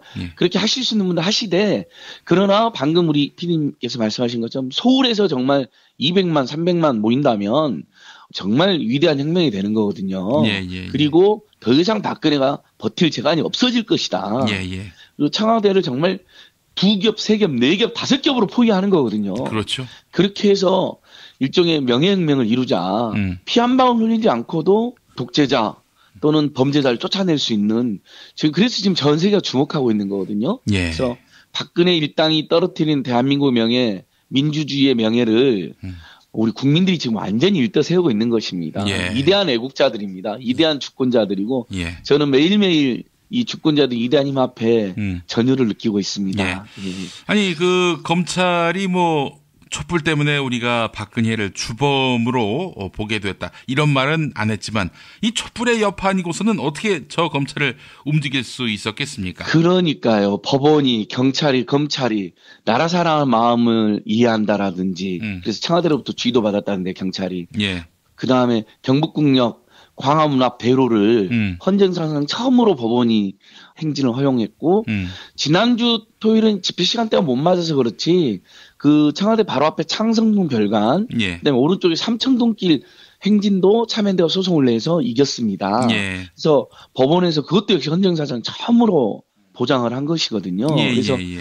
이번 주 토요일은 아예 낮에부터 지금 법원은 청와대 부근은 밤에는 조금 위험하다라는 판단을 가지고 계시니까 예. 아예 낮에부터 행진신고를 해서 경찰이 금지하면 또 소송해서 예. 확보한 다음에 예. 청와대 부근의 행진을 낮에부터 가는 거로 했습니다. 그래서 3시, 4시부터 행진을 시작하고 행진을 위주로 하자는 의견이 많은 건 맞는데요. 예. 그래도 6시나 7시 광화문에 그 모여있는 그 엄청난 물결 그것이 가져오는 힘과 감동이 대단하잖아요. 그래서 6시에 광화문에 최대 집결하고 그다음에 다시 8시에 정말 들끓는 분노로 청와대를 2겹 3겹으로 에워싸는 행진을 이렇게 시도하는 것으로 이번에 잡혀 있습니다. 예. 그리고 뭐 어떤 분들이 나오냐 하도 그동안 뭐 이승환 선생님, 전인권 선생님 정말 대단했잖아요. 예. 그래서 지금 제가 파악하기로는 DJ DOC가 나온다는 것 같습니다.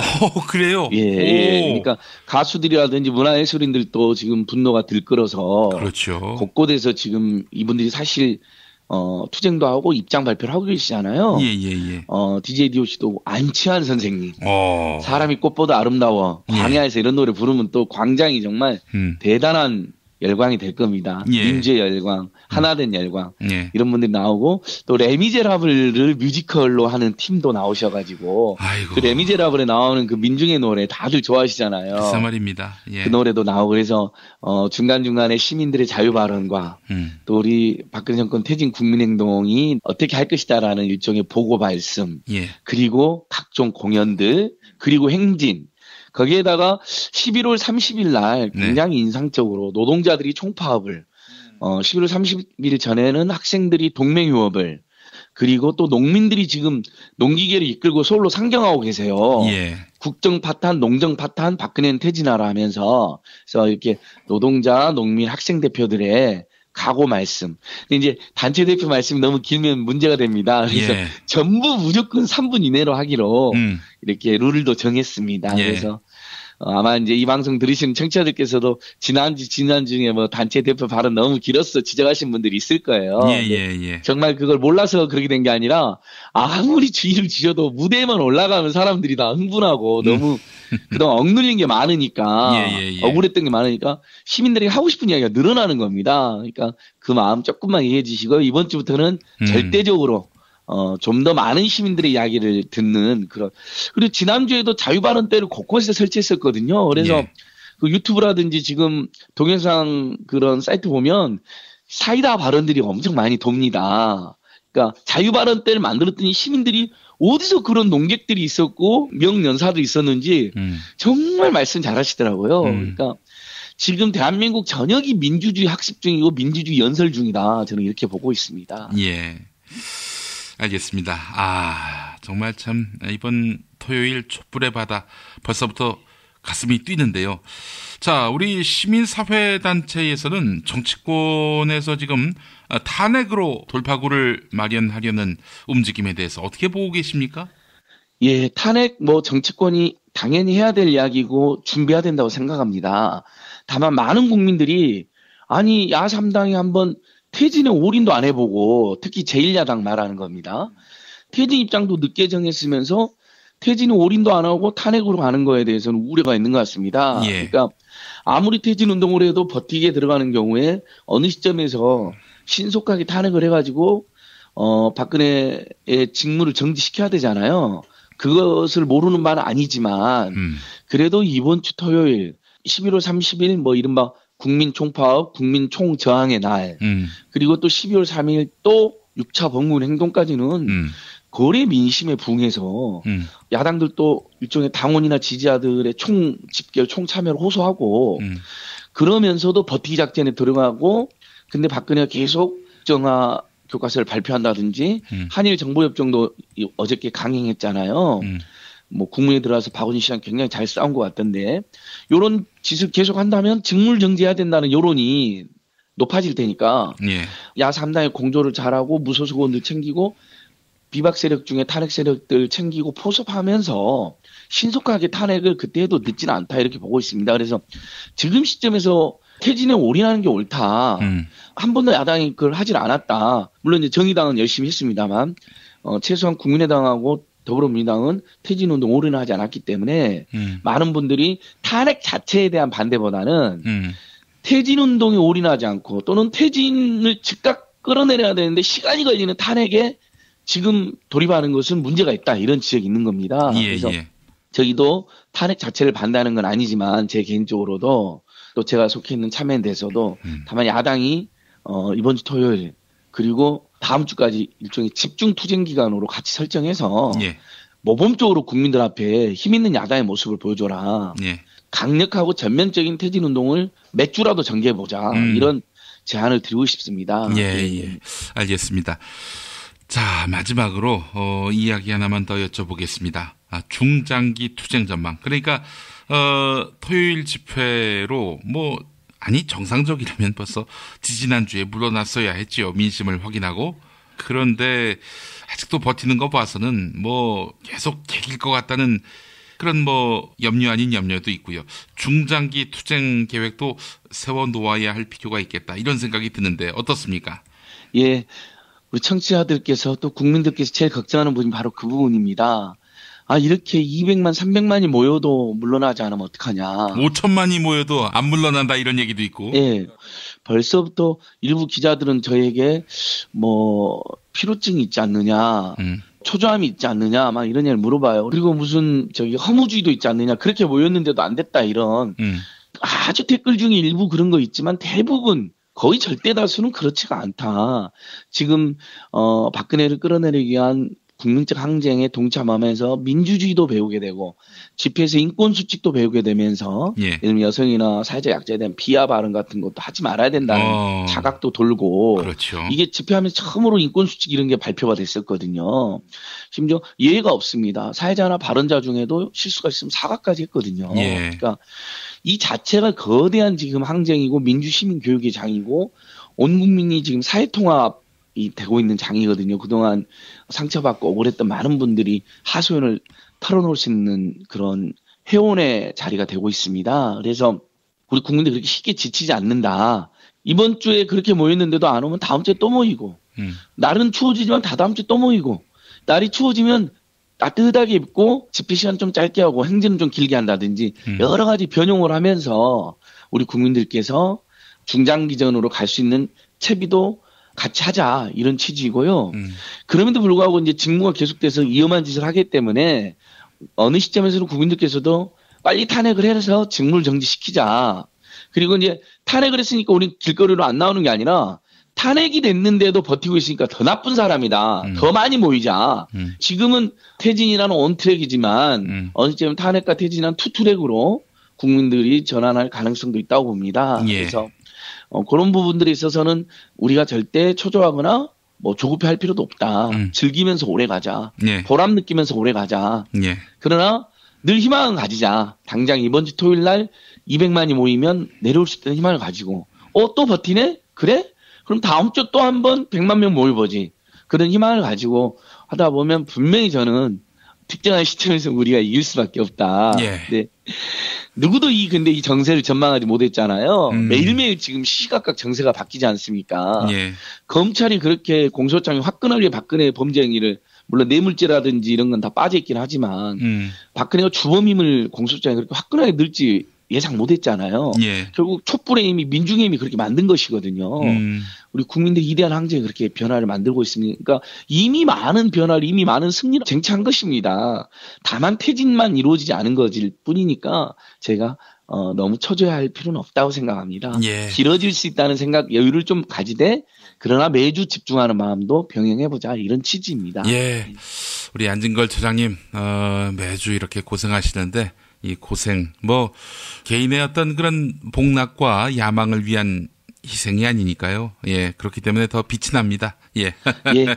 그냥 저는 그 집회에 시민들과 함께 있다는 것 자체가 너무 좋더라고요. 예, 그리고 자유발언하러 오시는 분들이 막 200명, 300명씩 줄 서는 거 보면서 얼마나 우리 국민들이 억눌려 있었고 얼마나 그 억압받고 있었고 억울하고 또 하고 싶은 말씀이 많은지 그게 느껴져요. 그래서 아마 이번 주 토요일도 사방팔방에 자유발언대가 설치돼서 시민들께서 오온 없이 이야기할 수 있는 그런 자리들이 있을 겁니다. 시민단체들은 낮은 자세로 저희들이 시민들을 이끌고 앞서가는 게 절대 아니라고 생각합니다. 시민들이 저희들을 이끌어주고 계시고요. 저희는 다만 실무진으로서 무대를 만들고 예를 들면 연예인한테 연락을 한다니 그걸 시민들께서 직접 하기는 쉽지 않으니까 그렇게 해서 판을 벌리고 필요하다면 작전을 짜는 경험이 많으니까 그런 정도 역할을 하면서 다만 끝까지 책임 있는 자세로 이길 때까지 우리 국민들이 진정 웃을 때까지 끝까지 함께 하겠습니다. 예, 알겠습니다. 안진걸 처장님 말씀 잘 들었습니다. 예, 고맙습니다. 더 열심히 하겠습니다. 어머님, 아버님, 오래오래 건강하세요. 개업 축하합니다. 온세다 잠드소서. 결혼을 축하합니다. 형부, 우리 언니 반품은 안 됩니다. 차장 승진하신 주과장님, 주차장 되신 거 축하해요. 우리 같이 산 게 벌써 7년이나 됐네. 썩 짜릿했던 시간이었어. 태어나서 처음으로 여자에게 보내는 꽃이야. 너랑 닮은 꽃. 생일 축하해. 사랑과 축하. 위로가 있는 곳에 좋은 사람과 플라워. 1566-0263 1566-0263입니다. 운전자를 위한 꿀팁 7,000원 운전자 보험 카페. 알고 계세요? 교통사고가 나면 형사합의금, 벌금, 변호사 비용 이거 자동차 보험에서는 보장 못해요. 운전자 상해까지도 책임져드리는 7,000원 운전자 보험 카페. 버스, 택시, 트럭 등 영업용 차량 운전자를 위한 12,500원 운전자 보험 카페도 있습니다. 실손, 부모님 건강, 자녀 보험도 안내해드립니다.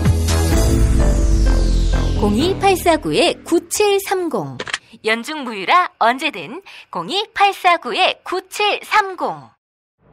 지금처럼 사는 게 싫습니까? 전복을 원하십니까? 그렇다면 와우 전복을 드십시오. 와우! 전복을 먹으면 입맛 잃고 무기력했던 삶이 전복되고 시름시름하던 몸 상태가 전복됩니다. 답답하십니까? 전복하세요. 100% 완도에서 잡은 전복 중에 전복. 와우 전복. 한 번 맛보면 또 찾게 되는 와우 전복. 네이버에서 와우 전복, 전화번호는 010-2443-0818. 김용민 브리핑 애청자 여러분 안녕하세요. 정통 포르투갈 에그타르트 전문점 타르트팜 킨텍스점입니다.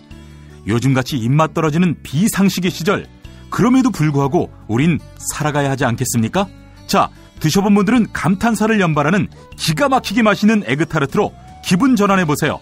일산 전 지역 배달 가능, 100개 이상 단체 주문은 수도권까지 배송 가능합니다. 검색창에 타르트팜 킨텍스점 031-923-2995. 6살 하늘이 밥을 잘 안 먹어요. 그런데 이때 택배입니다. 연지연 곰탕이 배달됐어요.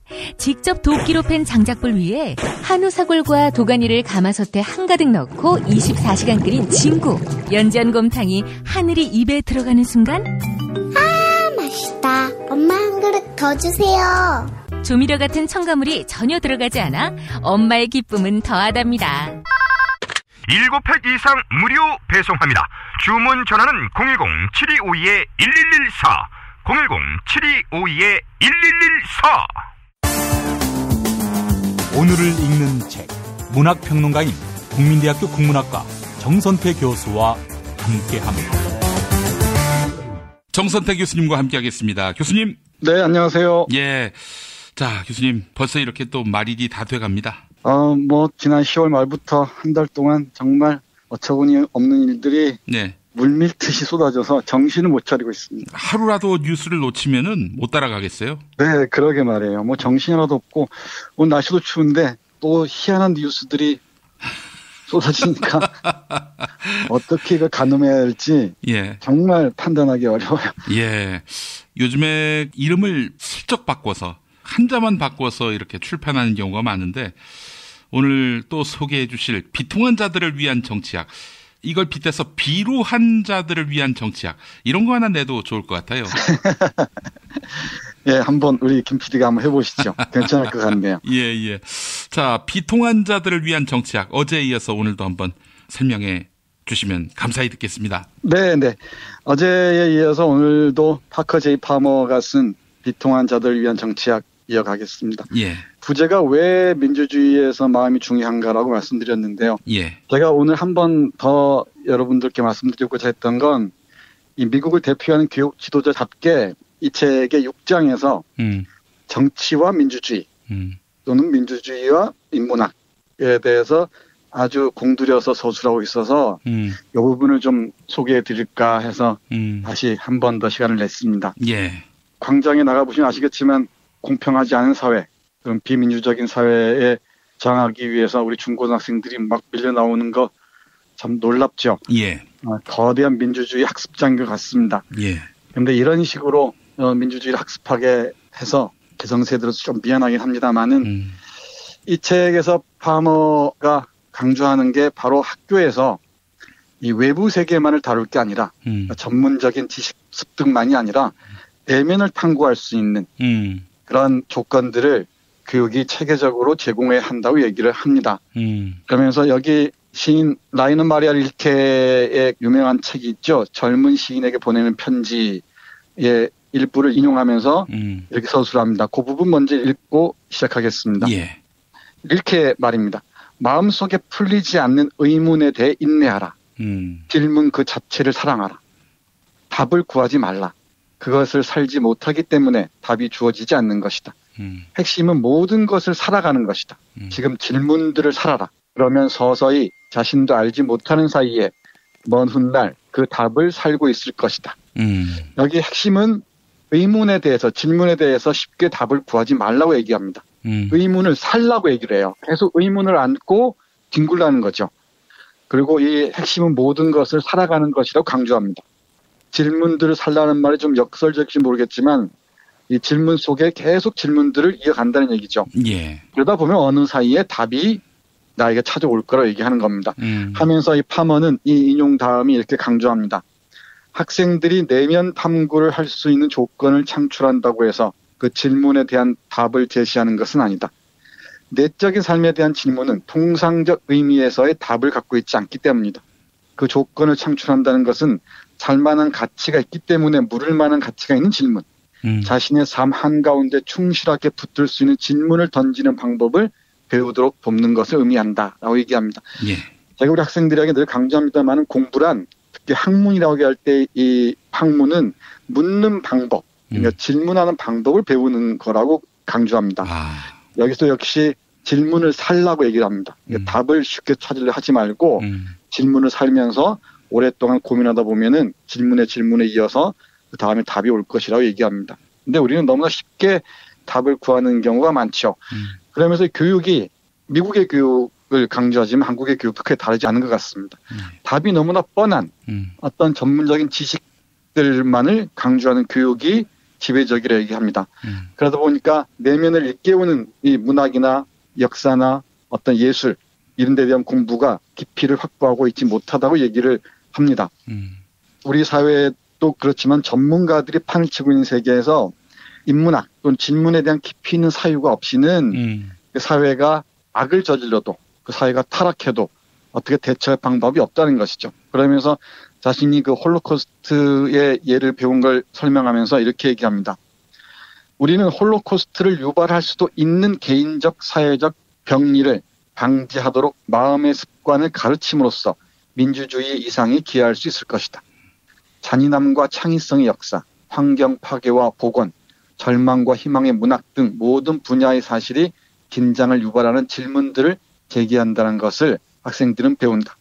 그리고 그 긴장을 끌어안음으로써 그들은 더 훌륭한 시민과 사람이 될 수 있다라고 얘기를 해요. 그러니까 우리가 악의 평범성이나 뭐라 이런 얘기를 많이 하잖아요. 그러니까 전문적 지식만으로 무장한 사람들은, 그러니까 인문학적인 베이스가 깊이 있게 깔려있지 않은 이 전문가들은 어떤 사회적 병리들에 편승할 수 있다는 것이죠. 쉽게 사회적 병리에 편승할 수 있다고 강조를 합니다. 그래서 이 교실에서 바로 민주적인 마음의 습관을 가르쳐야 한다는 것이고, 이 실용적인 부분도 물론 중요하게 하지만 실용적인 교육의 바탕에 바로 이런 깊이 있는 감춰진 커리큘럼이라는 말을 쓰는데요. 이 감춰진 커리큘럼인 이 인문학을 깊이 있게 이해할 수 있는 그런 교육을 지속적으로 추진해야 한다고 얘기합니다. 하면서 시험 공부를 위해 암기하는 데 익숙한 학생들은 교실에서 교사의 퍼포먼스에 대한 단순한 관객으로 많은 시간을 보낸다고 얘기하면서 그들은 탐구와 발견과 상호 창조의 과정에 능동적으로 참가하기보다는 전문 지식을 수동적으로 받아들인다고 합니다. 이렇게 해서는 제대로 된 시민을 키워낼 수 없다는 것이죠. 민주주의는 시민이 뒤로 물러앉아 프로가 뛰는 모습을 지켜보는 스포츠 관람이 아니라고 강조합니다. 그러면서 이런 전문 지식에 대한 숭배를 넘어서서 자기 스스로 질문을 던질 수 있는, 그리고 반대되는 목소리에 귀를 기울일 수 있는 그런 긴장을 창조적으로 끌어내는 방법을 배워야 한다고 강조합니다. 그러면 이제 마무리 단계에 들어서 이렇게 얘기합니다. 비관습적인 각도에서 세상을 바라보고 질문을 파고들도록 요구하는 인문학을 희생한다면 민주주의는 위험에 빠진다고 단언합니다. 우리가 인문학을 공부함으로써 예를 들자면 철학, 문학, 음악, 예술 등 이런 것들은 취업하고 아무 관련이 없잖아요. 예. 이런 인문학을 깊이 있게 우리가 사유함으로써 그 결과는 측정하기 어렵지만 인간 감각의 미묘한 차원을 가동하게 함으로써 민주적인 감수성을 키우는데 결정적인 기여를 한다고 강조합니다. 그러면서 이 마크스 루카라는 사람의 말을 인용하는데요. 이 부분을 우리 애청자 여러분께 꼭 들려드리고 싶습니다. 예. 읽어보겠습니다. 인문학을 변호하는 것은 어렵지 않다. 제대로 실행된 인문학은 온전한 인간에 대한 관념이 시험되는 도가니다. 인문학은 무엇을 해야 할 것인가가 아니라 어떤 존재가 될 것인가를 점진적으로 끊임없이 가르친다. 그 방법은 직면하게 하는 것이고 이 영역에는 한계가 없다. 그리고 그 결과물은 진리가 아니라 진리를 이성적으로 탐구하는 것이다. 따라서 인문학은 불가피하게 정치적이다. 왜? 우리의 비전을 복잡하게 만들고 소중하게 간직해온 생각들을 뿌리채 뽑아버리며 독실한 믿음을 깎아내리기 때문이다. 즉 불확실성이 자라나게 하기 때문이다. 관용의 경계를 긋고 다시 긋도록 강요하면서까지 우리의 이해와 연민의 범위를 확장시키기 때문이다. 이러한 자기 구축을 통해 복합성 앞에서 겸손할 수 있는 개인이 출현할지 모르기 때문이다. 질문을 통해 형성되고 곧바로 굴복하지 않는 개인, 강제에 저항하고 모든 형태의 조작과 선동에 맞서는 개인이 출현할 수 있기 때문이다. 간단히 말해 인문학은 우리가 민주적 가치라고 부르는 것을 전달하는 최고의 메커니즘이다. 내가 아는 한 그보다 훌륭한 것은 없다라고 얘기를 합니다. 그래서 이런 인문학이 민주주의라는 그 마음의 습관을 강조함으로써 민주주의를 지켜내는 어떤 방어선이 된다는 얘기죠. 예. 제가 여러 차례 강조합니다만은 한국의 정치인들이나 이른바 관료들이 어떤 인문학적 베이스만 충실히 갖췄다 하더라도 이렇게 타락하고 부패한 모습을 경험하지는 않아도 될 거라고 생각합니다. 우리 학생들이 거리에서 어떤 광장에서 민주주의를 학습하는 게 이 세대에게는 아주 소중한 경험은 남겼지만은 이 계기를 또 하나의 전기로 삼아서 학교에서 충실하게 민주주의를 학습하고 그 마음의 습관을 형성하는 조건 중 하나인 인문학이 충실하게 학생들의 마음속에 깃들기를 바랍니다. 인문학에 대한 강조는 아무래도 지나치지 않지만 저는 인문학이 사람의 마음, 사람의 문의를 다양하게 이해하는 하나의 방법이라고 설명하곤 합니다. 자, 그런데 우리 기업 회장님들은 또 인문학의 부재에 대해서 굉장히 통탄해 하십니다. 그 기업에서 원하는 인재상은 아니잖아요. 이 문학적 소양을 갖추는 거. 예. 그러니까 창의적이고 창발적인 상상이 불가능할 때는 그 기업이 제대로 뭐 돌아갈 수가 없겠죠. 예. 뭐 남의 걸 흉내내고 이런 방식일 테니까. 예. 기업 얘기하셔서 그런데 사람들이 스티브 잡스 예를 들면서 인문학이 대단히 중요하다고 강조하는데 한국의 기업들은 그걸 액세서리 정도로만 소비하는 것 같습니다. 그러니까 대학 자체가 인문학에 충실하지 않은데 어떻게 이 인문학의 깊이를 확보할 수 있겠습니까? 아이고 참 인문학과 민주주의는 뭐 불가분의 관계라는 점들을 또 강조하면서 그 사이에 마음이 또 있다는 또 메시지 참 여러 가지로 울림이 있습니다, 교수님. 네, 이 책의 키워드인 민주주의적 마음의 습관을 형성하는데 이 인문학이 아주 소중한 기여를 한다는 게 이 파커 제이 파머의 비통한 자들을 위한 정착의 하나의 아주 중요한 결론 같습니다. 예, 알겠습니다. 교수님 오늘도 또 귀한 책 어제에 이어서 소개해 주셨습니다. 자, 내일 또 기약하겠습니다. 네, 고맙습니다. 감사합니다. 서로 돕고 이끌어주는 문자당. 문자당이 문자당 샵을 열었어요. 중소상공인과 농업 생산자들을 위한 큰 장터. 아니 몇 개라고 그랬어? 2개, 3개. 남았으니까 그냥 서비스 하나. 하나는 공짜. 농민회와 여성연대 같은 사회단체들이 추천하고 문자당이 엄정하게 검증한 상품과 서비스를 온라인으로 판매해서 수익금의 일부는 각 단체에 기부하는 장. 협동, 자조, 상생회, 진보 열린 장터, 문자샵. 포털이나 SNS에서 문자당을 검색하세요. 대한민국 최초, 아니 은하계 최초의 잡놈 평전, 김어준 평전. 무식하지만 의리 만빵의 엄마, 노골적인 인종차별의 격분에 개싸움을 벌인 이탈리아 현지인, 한겨울 침낭 안에서 인류애적인 사랑을 나눈 유럽 여성, 그리고 전대미문의 사기꾼 MB까지 김어준의 학교에는 참 많은 선생님이 있었죠. 자기가 언제 행복한지, 내 욕망이 뭔지, 내가 어떻게 생겨먹었는지 자기하고 대면을 해야 돼요. 그래서 내가 하고 싶은 걸 찾아야 됩니다. 누구의 눈치도 보지 말고 욕망의 주체가 돼서, 그리고 그 일을 그냥 해요. 은하계에 다시 없을 딱 한 사람, 김어준. 김용민이 김어준을 9년간 관찰한 기록. 김어준 평전. 김어준 평전, 인터하우스에서 나왔습니다. 매일 일부 코너지요. 뉴스 듣기 능력 평가. 정답자에게 도서출판 옐로우브릭에서 협찬하는 연애 망치는 남자 보내드립니다. 베스트셀러 작가 도널드 밀러는 오랫동안 연애와 인간관계에 실패해 왔는데요. 연애 망치는 남자는 아내 배 씨를 만나면서 나쁜 관계의 습관을 버리고 소통과 사랑을 배워나갑니다. 네, 연애 망치는 남자. 여러분의 많은 관심 바라겠습니다. 그리고 매주 금요일 정답자 가운데 한 분께 거제도 펜션 이용권 드리고 있죠. 경남 거제시 장목면 율천 두모로 154-43 두모실 펜션. 네, 여러분 기억하시지요? 자, 어제 뉴스 듣기 능력 평가 조선 헌종과 철종 때 2대에 걸쳐서 섭정을 한 왕후의 이름을 맞히는 게 문제였습니다. 정답은 순원 왕후였습니다. 자, 두 정답자 만나볼까요? 헤든바위님, 12살 아들이 민주투사가 다 됐습니다. 광화문 광장에 나갈 때마다 큰 소리로 구호를 외칩니다. 뱃속에 있을 때 고 노무현 전 대통령 탄핵 반대 집회에 참석했던 것이 태교로 조기 교육된 것 같습니다. 네. 2277님, 요즘 전국이 혼란스럽습니다. 하지만 우리 아이들에게 보다 나은 세상을 물려줄 수 있는 좋은 기회라고 생각합니다. 네. 두 분 감사합니다. 자, 이번에는 어제 피박 퀴즈 정답자입니다. 세상에서 가장 맛있는 김치 이담채 김치와 유전자 변형 곡물, 화학 첨가물을 전혀 사용하지 않는 과자, 비어를 따다 구운 과자 받으실 분입니다. 어제 피박 퀴즈는 독도의 주소를 맞히는 게 문제였는데요. 정답은 경상북도 울릉군 울릉읍 독도리였습니다. 깜찍이 교수님 정답자입니다. 4살 아들과 함께 광화문에 갔습니다. 아들이 박근혜 하야와 퇴진을 외쳤습니다. 네. 레디 1970님, 야권 정치인들은 연대해야 합니다. 국민이 지켜보고 있습니다.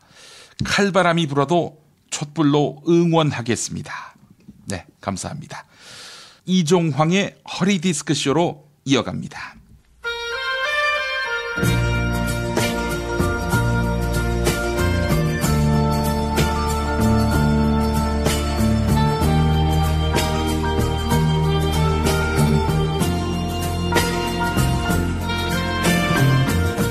여러분 안녕하십니까?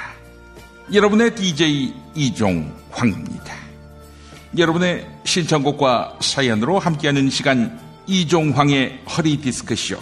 네, 오늘은 자칭 YS의 정치적 아들, 원조 친박이자 박복근혜 정권 출범 공신 김무쫄님께서 사연 보내오셨습니다. 네, 읽어보겠습니다. 이 선생님 안녕하십니까? 저는 단판의 달인, 승부사 YS의 정치적 아들 김무쫄입니다. 시국이 하수상합니다. 드디어 비박계 대장인 제가 나설 순서가 됐습니다. 난세가 영웅을 만든다고 하지 않았습니까? 오늘 제가 대선 불출마를 선언했거든요. 이 한 몸을 다 바쳐 박복근혜를 청와대에서 끌어내기 위해 탄핵에 앞장서기로 한 것입니다. 이런 발표를 하면 정상적인 촛불 폭도들은 눈물을 흘리며 저를 지지할 거라고 내심 기대했습니다. 그런데 개뿔, 저 성과자 개돼지놈들이 팟캐스트를 많이 들어서 그런지 저의 꼼수를 단박에 간파했습니다. 어차피 대선에 안 나가고 개헌을 추진해 그걸로 나라에 대빵 한번 해보려던 저의 속셈이 탄로난 것입니다. 이 선생님, 이제 촛불 폭도놈들이 저의 정계 은퇴를 운운하고 있습니다. 개 돼지놈들을 속여서 제가 내치 총리를 해먹는 방법 어디 없을까요? 네, 이런 안타까운 사연 보내오셨습니다. 하여간 개 돼지놈들은 엠빙신 뉴스만 봐야 합니다. 이 불어나기 짝이 없는 팟캐스트나 들으니까 혼이 비정상이 되는 거지요. 김무쫄님이 개헌으로 내치 총리를 해먹는 방법, 네, 이렇게 해보면 어떨까요? 지금은 촛불 개 돼지들의 콧대를 확 낮추는 것이 중요하지 않겠습니까? 마침 청와대에는 비아그라와 태반주사, 마늘주사 등이 구비돼 있습니다. 이것들을 발기부전으로 고생하는 어버이연합과 주름살 때문에 고민이 많으신 엄마 부대에 무상 지급하는 겁니다. 지금 청와대에서 너도 나도 빠져나오느라 쓸 사람이 없는 거 아니겠습니까? 비아그라, 태반주사, 마늘주사 말입니다. 이걸 헐값에 사서 무상 지급하는 겁니다. 그냥 공짜로 주면 안 되지요. 샤이 김무쫄 집회를 열어서 이 샤이 김무쫄 집회에 나온 사람만 주도록 하는 겁니다. 김무쫄은 인기를 얻고 어른들은 더욱 건강해지고 어떻습니까? 네? 그거 김영란법에 직방으로 걸린다고요? 좆될 수 있다고요? 아, 이거 참 김진퇴 양난이군요. 그렇다면 이렇게 해보는 건 어떨까요? 김무쫄님의 정계 은퇴를 막기 위해서라도 촛불 폭도들의 동정심을 유발하는 겁니다.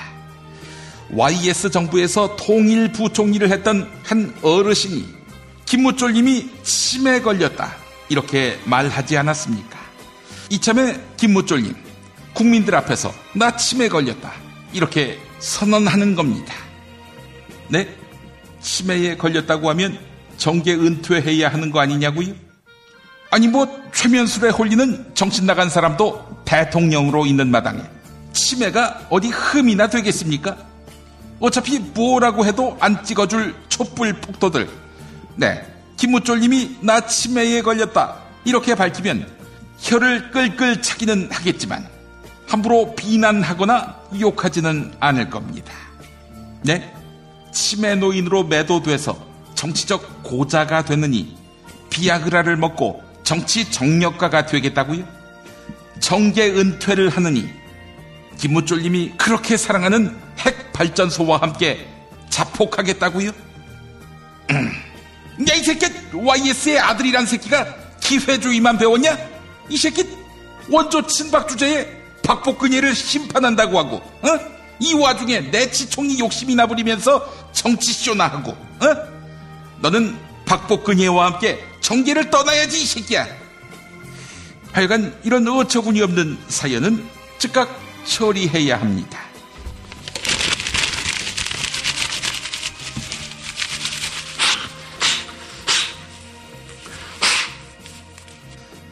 여러분의 신청곡과 사연으로 함께하는 이종황의 허리디스크쇼. 네, 박복근혜님과 함께 정기를 떠나야 할 김무쫄님에게 이 노래 띄워드립니다. 최성원이 부른 제주도의 푸른밤. 네, 떠나요, 둘이서.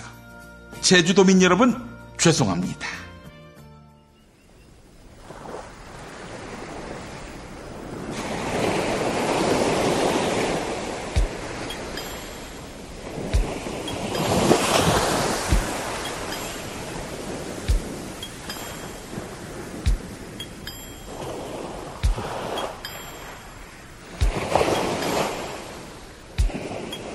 떠나요 둘이서 모든 걸 훌훌 버리고 제주도 푸른 밤 그 별 아래 이제는 더 이상 얽매이긴 우리 싫어요. 신문에 월급 봉투에 아파트 담벼락보다는 바다를 볼 수 있는 창문이 좋아요. 낑깡과 딜구고 감귤도 우리 둘이 갖고 봐요. 정말로 그대가 외롭다고 느껴진다면 떠나요 제주도 푸른 밤 하늘 아래로.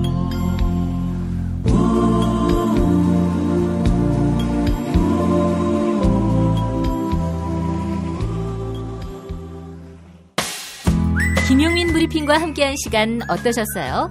다음 시간에도 보다 바르고 알차며 즐거운 정보로 여러분을 찾아가겠습니다. 팟캐스트 포털 팟빵에서 다운로드하기, 구독하기, 별점 주기, 댓글 달기로 응원해주세요. 잊지 마세요. 다운로드하기, 구독하기, 별점 주기, 댓글 달기.